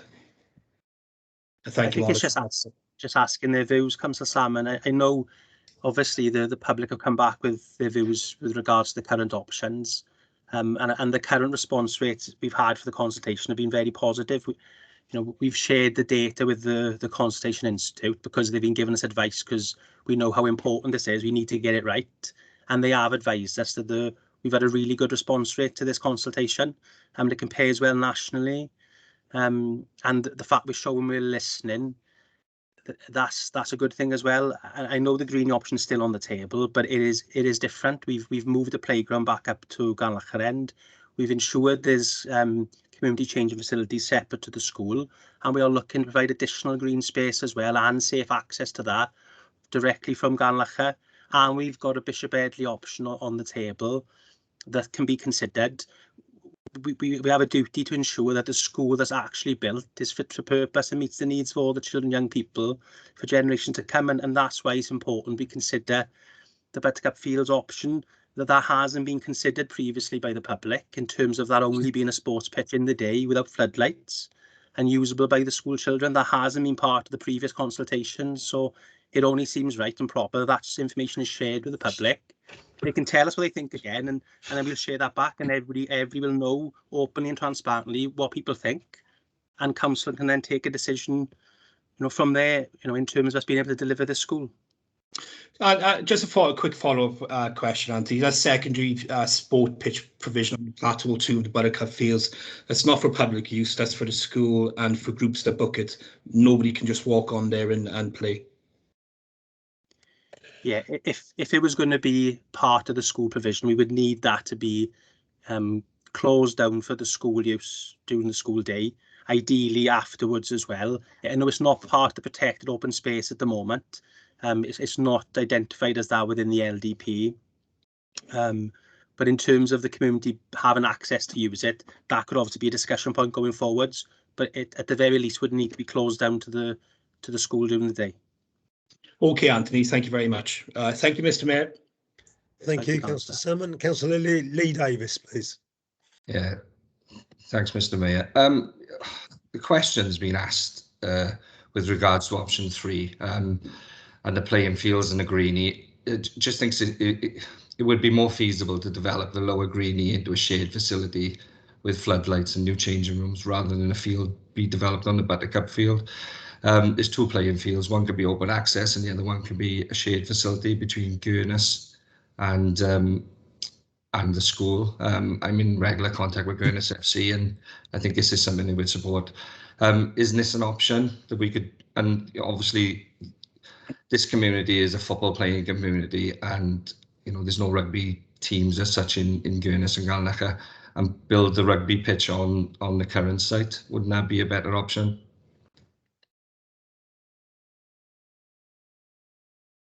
Yeah, thanks, Councillor Davis. I can see the sense in that, Lee, in terms of what would be better for the Gurness and access to the enhanced facilities, because that's not part of the Bishop Eddy proposal at the moment, and the reason for that is because we're not then taking any of the protected open space.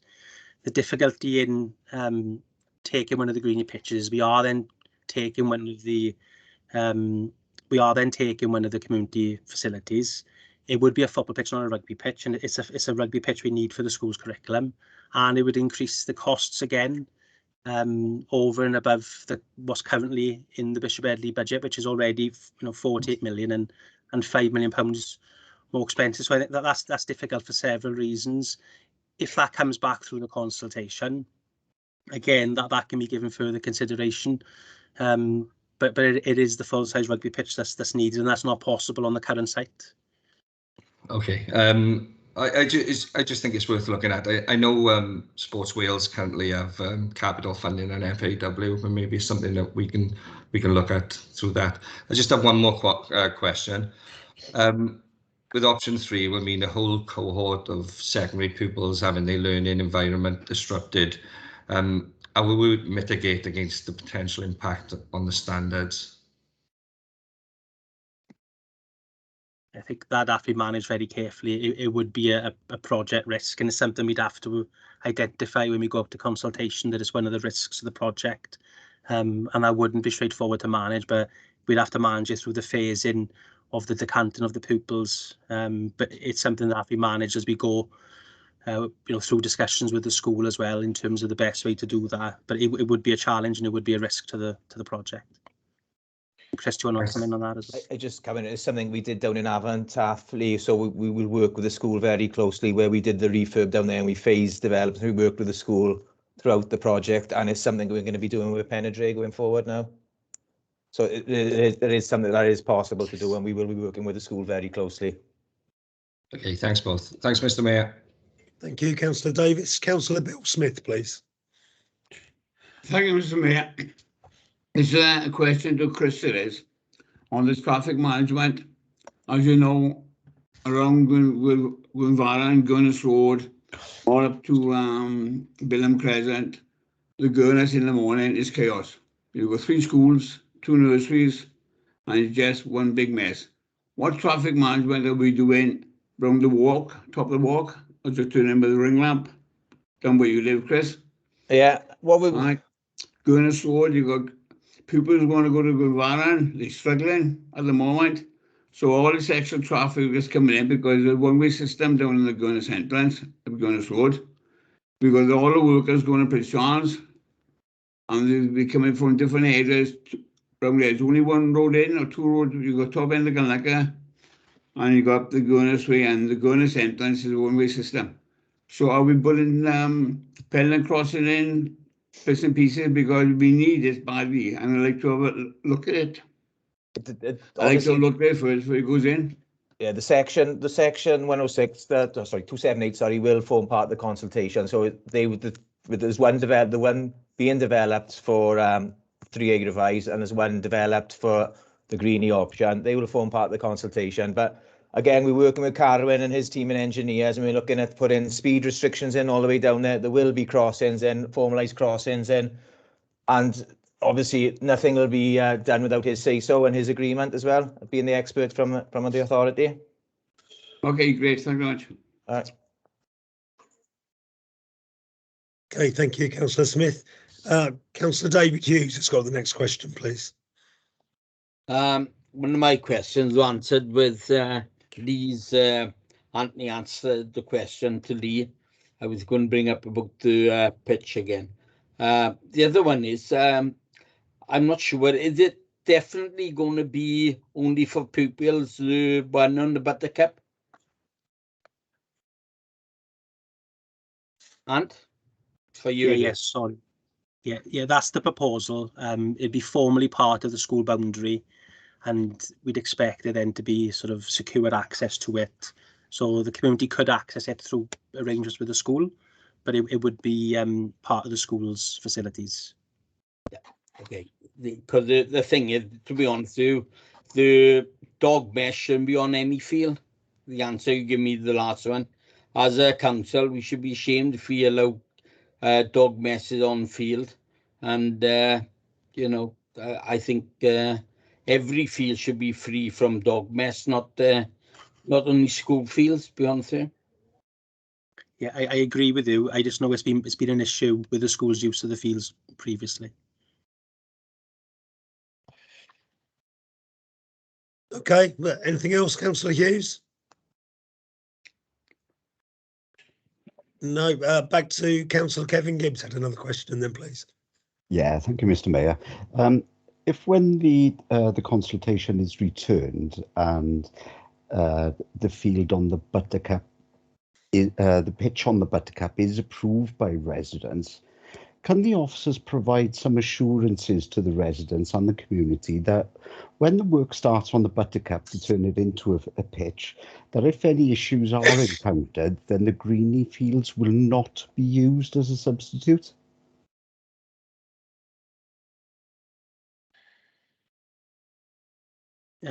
Yes, Councillor Gibbs. The intention would be to use the Buttercup Fields pitch and not to substitute that with the greeny fields, because they are protected open space, and so that couldn't just be brought then into the school's boundary. So what would be what I don't know what issues you could come across, but if you did come across any issues with building the pitch on the Buttercup, what would be your fallback situation? Chris, do you want to come in there? Because I think the risk assessment's been done on the pitch. It's gonna be designed by experts. Obviously, we know what's underneath it, but we're not planning on excavating that field at all. So what we look at doing there is putting a membrane of some sorts down on what's there existing, and we'll be importing then obviously so much stone and so much topsoil onto that to form the new playing surface. So there's not really much that can go wrong because we're not excavating or taking anything off that pitch. I like your optimism, Chris. But as you know, with all builds, what can go wrong will go wrong. Well, yeah. No, the only thing that probably can go wrong is the drainage, and as I say, we'll have experts in looking at the drainage on that pitch. Obviously, we won't. We'll have to. We can't make the drainage any worse than it is. When we had the consultation, obviously, there's a lot of people complaining. There's a lot of water runoff on that pitch. Yeah. We can't allow that. If we're doing something there, we'll have to make sure that drainage and what we're putting in there is correct. So we could almost give a cast iron guarantee to the residents that we wouldn't look to put it at there shouldn't be any issues, and we wouldn't look to put it anywhere else. Then, yeah. But we can look to put it anywhere else as part of the consultation. That's the residents' option. But no, I meant if something went wrong. Oh, if something went if something went wrong, we deal with it. If things do go wrong, we'll deal with it on site. But looking at what the proposals and the experts, what they're telling us, they're not proposing digging up that land or anything like that. They're proposing membrane down and bringing imported land in, clean soil in. So reading between the lines, there's not much that can go wrong on it. Yeah. But as I say, never say never. Yeah. Okay. Thanks, Chris. Thank you, Councillor Gibbs. Sorry, my voice is just going to make it to the end of the meeting, I think, within any luck. But Councillor Andrew Barry, please. Thank you, Mr. Mayor. Two questions. One on the proposed pitch on 3B. We talk about the geographical location of it. How far from the main body of the school does the pitch is the pitch actually going to be? And then the subsequent question is, are there geographical restrictions within a 3 to 16 strategy then? Is that what's binding us to having it on the Buttercup field? And where can we reference that that geographical restriction? Yeah, I'm not sure the actual distance from the school to the Buttercup Fields. Obviously, it's only a short road crossing from the site, and then you're onto the Buttercup Fields. But the actual distance, I'm not sure. But it's just about it being reasonable provision that is accessible to the school. So its close proximity is helpful to that. So reasonable in that regard could be anywhere. There's not an actual physical restriction on where it can be. Yeah, I mean, but it couldn't be as anyway reasonable. So, but you know, it's difficult because of the location. But as soon as you're talking about, you know, having to transport pupils to access it safely, you're then talking about the provision of transport, and does school have access to that, and what's the cost of running that? You're not just talking about a physical site provision then. So it becomes much more difficult to justify with Welsh Government. What you're saying, Ant, is that that's preferred, but the wording within the 3 to 16 strategy then is reasonable. Yeah, I think it's reasonable in what we have to provide, and there would need to be exceptional reasons to justify something which is alternative to that. I think sorry, Andrew. So it says exceptionally reasonable, or does it just say reasonable? I think if you look, sorry, Councillor Barry, if I could look at Anthony. If you're looking at the new 3 to 16 curriculum, which is all about having good quality provision for our young people, what we want is sports facilities or any facilities to be within easy access of all children. So that curriculum is free flowing. If you're talking about taking children away from the main centre of education, either by minibus or by a long walk, you're actually curtailing their curriculum experiences. So part of the 21st century schools philosophy is actually having the best quality site accessible for all children. So you wouldn't plan to have to travel for certain parts of the curriculum. Swimming is the only exception that you would, because we don't, unfortunately, Welsh Government won't pay to put swimming pools on all our school sites, but we won't go down that road, Councillor Barry. But that's the rationale behind it, that it's accessible, so the curriculum will flow and there won't be disruption to the curriculum. No, but it's reasonable by our interpretation, is what you're saying. By our own interpretation. Okay, lovely. I'll leave that one there. The other one, Mr. Mayor, is on finance, and I've got some concerns on the finances in terms of the options we're looking at up to set 47,000. Now, I'm presuming that we've built in inflationary pressures to that figure. Excuse me, but the inflationary indicative figure is 5% to April next year. But as you know, that 5% is a mean figure across all sectors. The building sector at the moment, the inflationary pressures on that are immense. I mean, I'm talking 20, 30, 40, 50, 60%. And consequently, have we factored the building specific inflation in there? And if we have, or if we haven't, do we have any financial safeguards or caps to ensure that those figures don't get out of hand and we end up as an authority paying immense amounts of money for this build? It has been built in, but I think Chris wants to come in here. Chris. Yeah, just to explain the building standards, the figures, we use something called the BCIS, which is the Building Cost Industry Standards, and they produce indices regularly. So they just look at the buildings across the way, and they produce indices on the rates. So they'll be used to calculate the inflation rates for the buildings. It's not just the 5%. They'll use the BCIS to calculate those rates. It's a subsidiary of the RICS, and they look at all things like that, and that's basically how it's done on the building. So they've been forecasting indice rates, and they forecast future rates looking on the current market conditions. Andrew? Great, thanks, Chris. I mean, that's good to know. However, that doesn't preclude the fact that some of the inflation rates within our industry are immense at the moment. So do we have any caps on the amount that we would spend on this school? We've got a budget. We work to a budget. That's all we can do. We've got a budget, and as soon as Welsh Government agree that, but we go to Welsh Government with a budget and we'd work to a budget. Chris, with respect, that's not what I'm asking. I'm asking, is there a cap where the risk then stands with the developer rather than with us? Depending on what contract we enter into, that is, we could enter into a contract with a not to exceed. We get a figure and they can't exceed that figure. It's getting complicated then. The only thing you run risks of then is the contractors they realise they're trying to make as much profit as they can, and they start cutting standards and things like that. And it gets really complicated on things like that. But it can be done. That was done on the Millennium Stadium. I think the Welsh Rugby Union did it. Yeah. The issue for us is safeguarding that we aren't caught out, because as you know, some of the costs are out of control within that.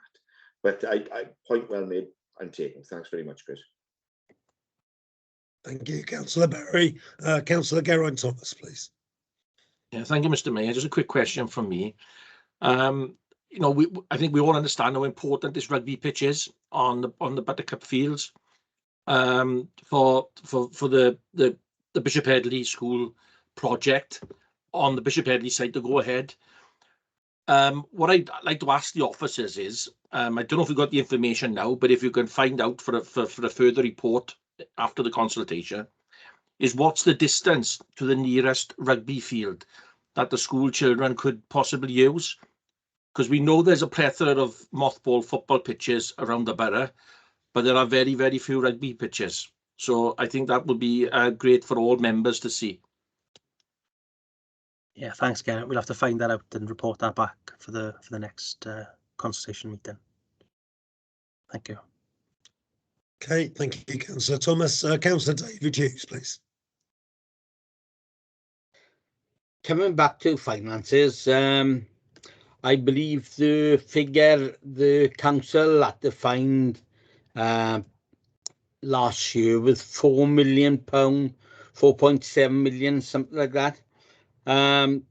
With these increases in prices now, how much are the council going to find put into this project? Could anybody answer that? It is included in the report, Councillor Hughes. 11.4 has got the table. It shows the additional costs there for the council. So it's 3.5 million for the green option and 3.7 million for the Bishop Headley revised option. And then it shows then what that costs in terms of annual capital financing costs. Yeah. £135,000 per annum for the green option and £143,000 per annum for the Bishop Headley option. So that's increase of nearly 40 something percent, is it? Yeah, it's an increase over and above what was requested previously. Yeah. I think previously, as you say, it was 4-point-something million of council funds, and now it's an extra 3.5 or 3.7 on top. Yeah, that isn't a small amount. That's quite a big amount, which we will have to borrow, and then we're talking about the interest rates, the way we're predicted to go up. So, so that's extra cost. Okay, thank you, Councillor Hughes. Yeah, anything else, Councillor Hughes?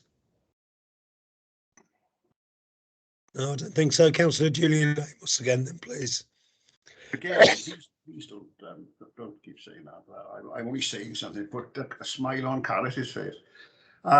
It follows on. I've heard Councillor Hughes there and Councillor Barry mention money, so that's what gave me the thought. I'll ask Andrew, Anthony, please. What happens if when you go down to Cardiff Bay and they say, no chance, we're not going to give you any extra money, you're stuck with the budget you've got? Where, as an authority, where does that leave us with regards to this school? and bearing in mind the responses to the consultations we've had. Where does that leave us then? We have had provisional discussions with Welsh Government regarding the additional budget pressures across the whole project. So they are aware of the high level figures that we're talking about. They haven't said to us that, you know, that's a non-starter. It's essentially all about the business case that's made to be able to demonstrate the value in delivering the project. So there are still options there for us to be able to deliver this. And that's why we want to go and get approval in principle if we can for the extra costs, to take that back to council as part of the next consultation. Clearly, we need Welsh Government approval to be able to deliver the project. I mean, the costs are significantly over and above the approved budget, and we do need Welsh Government's finances to support its delivery. Without that, it would be very difficult to achieve. I'm normally an optimist, but on this occasion, you've said you make your case, and at the end of the day, what if they say no? That's the essence of my question. I think if they say no and they're not prepared to support either of the projects, then we'd have to reconsider exactly how we take the project forward. But you know, we're confident that we'll be able to make the business case necessary to secure that approval in principle, and then it's really about taking that to the next stages once we get council decision. You know, we are confident we can work with Welsh Government to get the necessary approvals. Okay, thank you, Anthony. Thank you, Councillor Kevin Gibbs. Yeah, thank you, Anthony. Thank you, Mr. Mayor. Following on from Julian's question, then, Anthony, do we know rough? Have we got any figures of the Welsh Government approving a build of in the region of 40 to 50 million for what effectively is 1,200 pupils?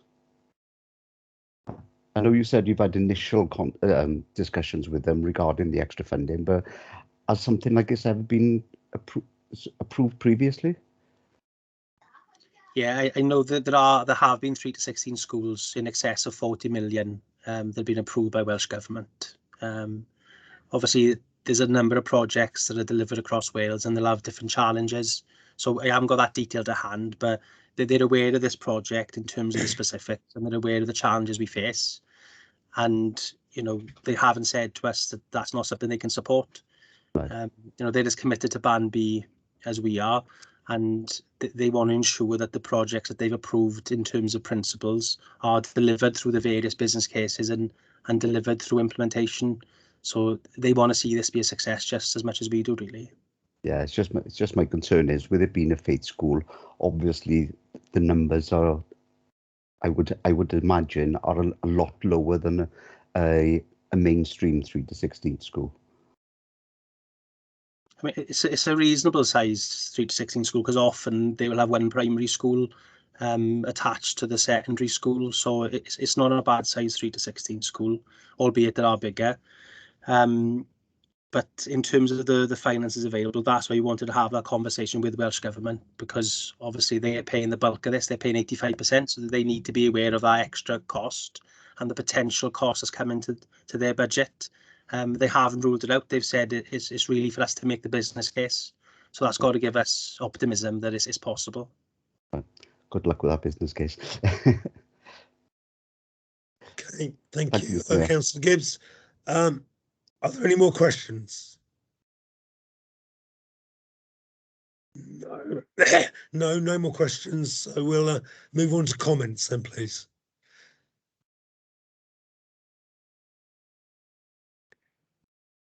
Councillor Gibbs. Thank you, Mr. Mayor. Having spoken to Mr. Morris, who actually instigated the petition, I wanted to understand how he managed to amass so many signatures, and I found out it was literally knocking on doors throughout the Gurnus and the majority of Galanacha. And as you can see from the report, he managed to obtain a whopping 958 signatures, and that was without even stepping into Pendarren, granted, some of the people who signed the petition would have completed the consultation, so there is no exact maths on the number of objections. However, as you can see, it is overwhelmingly against building a new school on the Greenie. To me, it just doesn't make sense that we are here once again discussing building on the Greenie. As answered by the Chief Executive earlier, we should be listening to the residents, and the Greenie should never have been on this consultation this time round. Thank you, Mr. Mayor. Thank you, Councillor Gibbs. Councillor Salmon, please. Thank you, Mr. Mayor. I wholeheartedly agree with Councillor Kevin Gibbs as well. We were elected by residents because we promised to listen to them and take their views and concerns into consideration when making decisions. I'm disappointed to see that, in my opinion, we haven't done that when putting this report together. And that's it. Thank you. Thank you, Councillor Salmon. Councillor Kevin ONeill, please. Thank you, Mr. Mayor. In all honesty, I'm astounded. I find myself discussing a report submitted by the independent leader that asks for consultation to be conducted and two options, both of which concern building on community open spaces. In both cases, the desire to build has in previous consultation been strongly opposed. I don't consider this to be listening.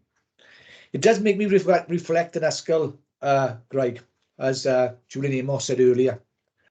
In Kevin Coyd. I led in that report and worked closely with then Deputy Chief Executive Ellis Cooper to provide a balanced and concise report. And again, this was a school on a community space which was strongly opposed in line with community opinion. Why is the independent approach different today? Clearly, consultation has been more difficult with the pandemic, and some aspects are more complex. The engineering, the issue of a faith school in 3 to 16. Clear differences, but the key issue remains building a school and a community space against the public's wishes.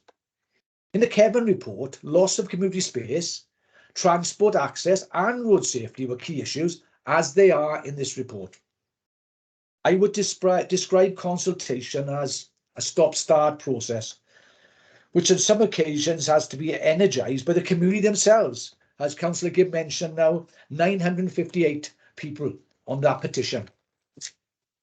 Social media again became as much as a burden as a boon, but I must admit I found some of the debate and they're both unedifying and unhelpful. The ability to say sorry, we got things wrong, or let's try again, is not a weakness, it's a strength. We, as Councillor Salmon said, represent the community who have elected us. I wish we were in the chamber today and I could see faces and I could see people and the community were there, like that night when we discussed the Kevin Coyd School. I'm disappointed. I don't like being accused of blackmail in relation to the other schools and patronised that I don't care about education, that I don't care about young people. That is totally wrong and I will not accept it. But they have just as much right as the people in Kevin Coyd did to have their open space. And we also have just as much right to explore every option to find the right school.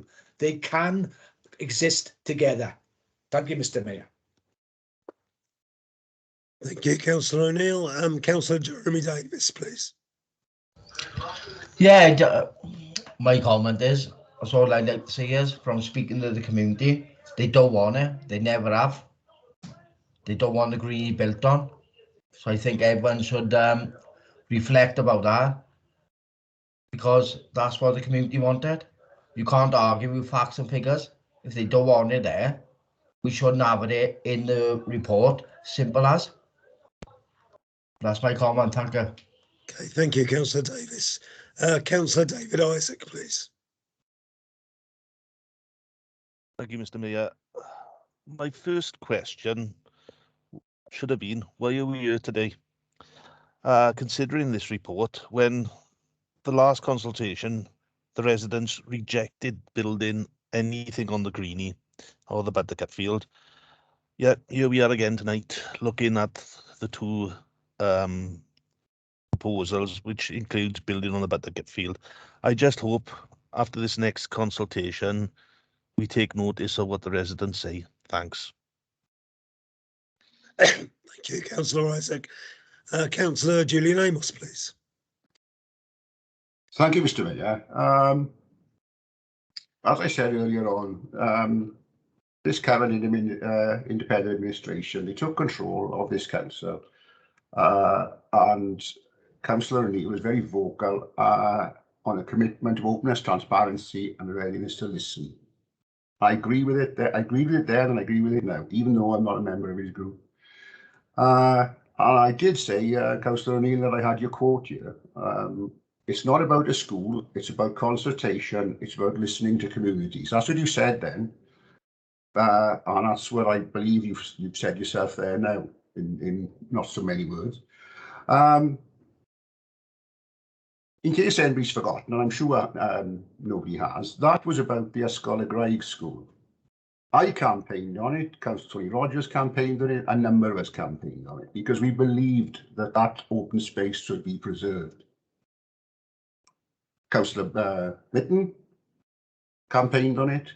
The late Councillor Howard Barrett, who sadly missed, he campaigned on it as well, on the principle of preservation of green spaces for the people of Cefn. Well, tonight we're talking about the people of Pendarren. And I'm very disappointed, I have to say it, that I find that it's Councillor Mitten who is wooing this motion, and it's all about the removal of green spaces, the exact opposite of what happened in Bain. The vote tonight is about listening to communities, and we must provide the people with sufficient information. I don't think we have done that, because they have to make an informed decision. We owe them that, and that's the least they deserve. I'm not sure, with the way things have gone, that they're going to get that. They're going to get what we want to give them. And I'm very, very disappointed. It's not what I came in to this chamber to give. So I'm very sorry. That's all that I believe anyway. But I don't like double standards, and I think we're talking about them tonight. Thank you, Mr. Mayor. Okay, thank you, Councillor Amos. Councillor Carter, please. Yeah, thanks, Mr. Mayor. I'm not quite sure where to start really, but I'll start with a bit of humour, I suppose. Ought to be a wall, a fly on the wall in the cabinet with the portfolio members. Not sure how many knives Lisa's got to surgically remove from her back tonight, mind. Mr. Mayor, I'm all for freedom of speech, a healthy open debate and transparency, because that is modern democracy, which on the whole, this meeting has met those objectives tonight fully. This is a highly emotive and sensitive subject, exactly the same as what it was in Cefn Coed, and has rightly so got the full attention it surely deserves tonight. And I, for one, look forward to the results of the consultation when they come back in. As councillors, we need to be mindful that we need to balance what is right for our community, its residents, and our future generations, and carrying out our council functions as well.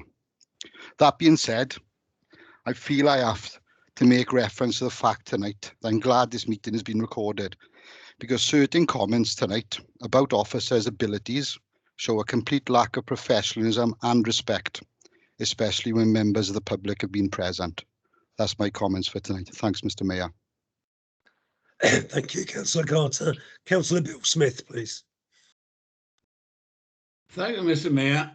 I listened to the debate tonight, and tell you something shocking. You look back and think about when this proposal first came out, it went to the Cabinet. And some of the Cabinet members didn't vote for it, but it went to Cabinet, the Cabinet supported it, and we as ward councillors working with Pendarren Ward, working with the community, had to bring it back out. We had to challenge it, and it had to go to full council. We started the consultation all over again. So Mr. Morris, and I think the consultation was probably read, but the independent group didn't take it forward. They're all shouting and screaming at each other now, right? And Brent is right. You know, we're all on the good officers. be good officers. They're taking us forward. And in front of the public, I think it's unfair. But at the end of the day, we've got to go back and say that this proposal was put forward by the cabinet members through the independent group. Then the ball started rolling. People didn't want it. People found out all about it, and that's where we are now. So when I was all I say, for their bill, right? I think you find for their bill. They weren't put all through with the independents. I think you're very wrong by that, but what you Sorry, saying. can we please just stick to the rules of debate? But no, You only I'm speak when told. I'm talking about the independent cabinet group voted for it. We had to go to council and we had to get it back out. So, you know, when the cabinet members, some cabinet members didn't vote for it, so, abstained from voting. So at the end of the day, we were there, and we had to get it back out to discuss it, to bring it here. If we didn't bring it here, and we didn't bring it forward last time round, this should have gone through. So, you know, you're all ranting and raving. The public is watching this, and I think it's a shame. It's a shame this meeting is. Okay, thank you, Councillor Smith. Councillor Thomas, please. Yeah, thank you, Mr. Mayor. You know, we go through a process. You know, reports can be for us. We pass them. They go to council. They come back. Consultation. They come back. That is the process. Same thing with Ysgol Graig. You know, Ysgol Graig, there was a compromise in the end of the day. A beautiful 21st century school has been built on the Feina Penderyn site, but the community at the rugby club had to compromise some of their land for an access road and parking for that school. Now that was the compromise that was made there. Now again, we're in a similar scenario here with this school, and it's going to consultation and people will have their say in it, and they'll come back to us then for us, the council, to make a final decision on where that school is going to be built. And I think that's what we've got to show the public, that we do listen to them, but it's got to go through the process. And that's where we are today, is when they're the last stages in the process before the final consultation and a final vote on when that school will be sited. Thank you, Mr. Mayor. Thank you. Would anybody else like to speak before Councillor Min finishes the debate? No, no one else is indicating, so the leader will close the debate then, please. Thank you, Mr. Mayor. Please bear with me while I just gather some of my thoughts regarding some of the comments made this evening. I'm certainly not going to lower myself to have any reply to some of the cheap jabs made. What I will do is produce some facts, actually, because I think that is vitally important for the members of the public who are watching this evening, and for the members of the public who may watch it when the recording goes out. All of the Cabinet voted unanimously for these processes to go through, and not just this year, in the last 3 years. The former leader voted unanimously for this process to continue, the 3 to 16, the LDP, the workshops, etc. So there's a little bit of amnesia going on this evening, but cheap digs have been made. I'll take them. As Councillor Carter said, I'll rise above it. With regards to the derogatory comments that were made about officers, I cannot and will not condone those derogatory comments. So let's move on to the actual paper tonight. This is about finalising and going through the final consultation process. There has been lots said, especially on social media, about being a done deal. There has been no unsubstantiated evidence, I should say, in anybody, including myself or anybody else or officers, saying this was a done deal to go on the greenie. We are listening to the public. I cannot reiterate that enough. Let me give my thanks publicly to members of the Save the Greenie campaign group who constructively and professionally fed back, phoned me, spoke to me on numerous occasions and fed back their passion for not wanting a school built on the greenie, which is being taken into consideration. The only reason the greenie is on there again tonight is because this consultation is different, because they said that they wanted more open space. So in this consultation, the additionality is there about more additional space. If the public overwhelmingly decide not to vote on that with the additional open space and community use, then so be it. That is the matter for debate when the report finally comes to council. This debate tonight is to take it out to that final consultation with, again, listening to the public, the current Bishop Headley site, with, as officers have explained, the additionality again of the rugby pitch. That is what tonight's report is about. Now, let me clarify something while I've got this arena to do it. Ysgol Graig, absolutely stand by my passion about Ysgol Graig, and nobody will question my integrity in relation to that or listening to the public. Not one person. And let me tell you why.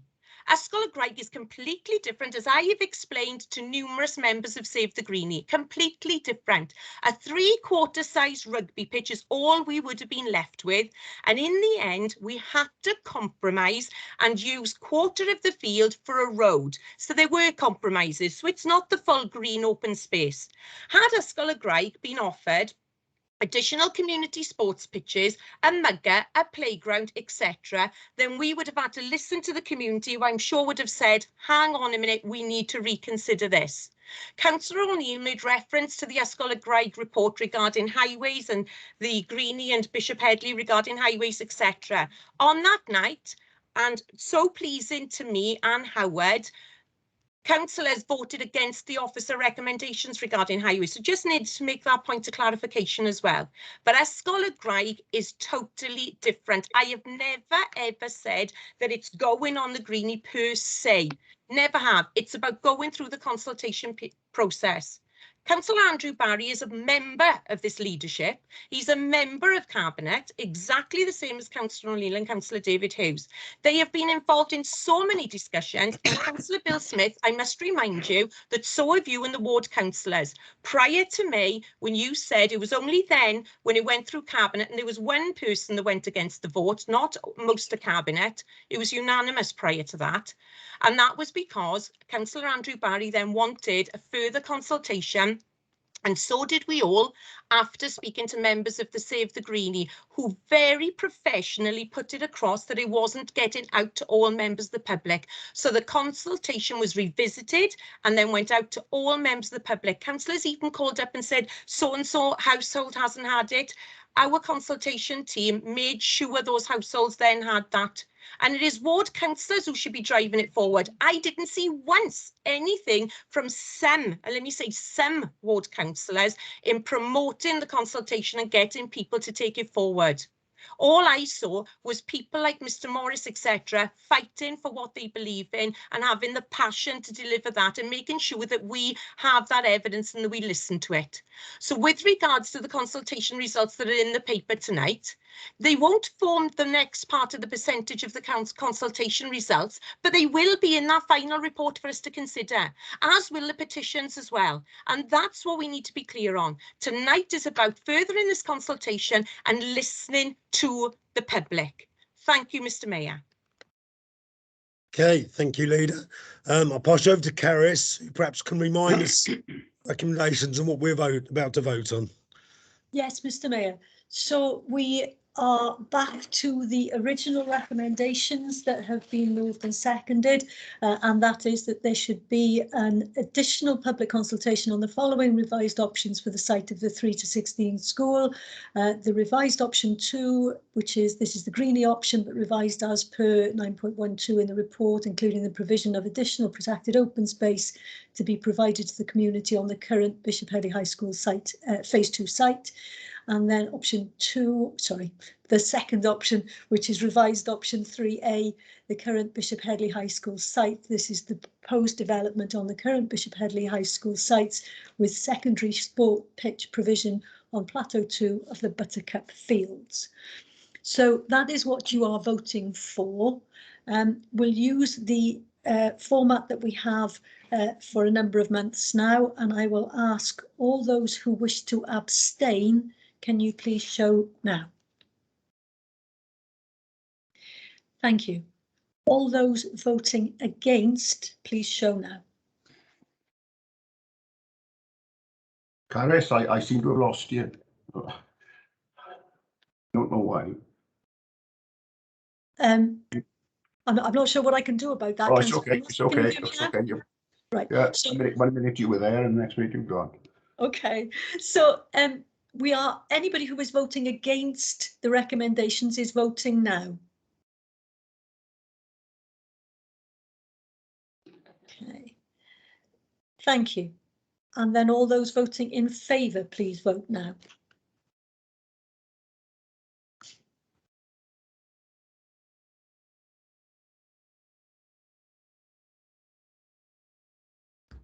I think some people still had their hands up, Gareth, from the previous. Yeah, I'm not sure that that was Yes. valid. I'm afraid we're going to have to take the votes in favour again, because I think everybody has got confused. So can everybody put their hand down, please? And we'll start. The hands are being temperamental again, Caris. Are they? Okay, Yeah. so if everybody just takes it slowly, because you need it to register. There, right, we have no hands showing.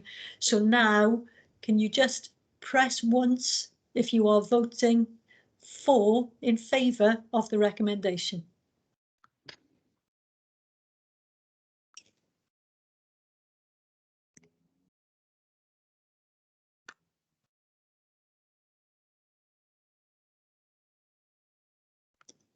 That's right.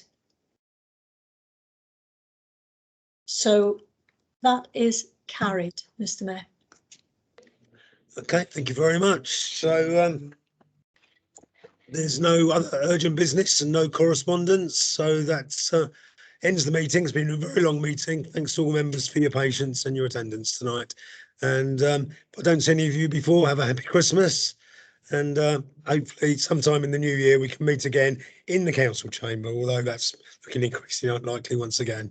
But thank you, good night, Merry Christmas. Thank you. Thank you, Thank Mayor. you, Merry Christmas, Christmas, everybody. All the best, Mr. Mayor. Thanks, Bye. Mr. Mayor.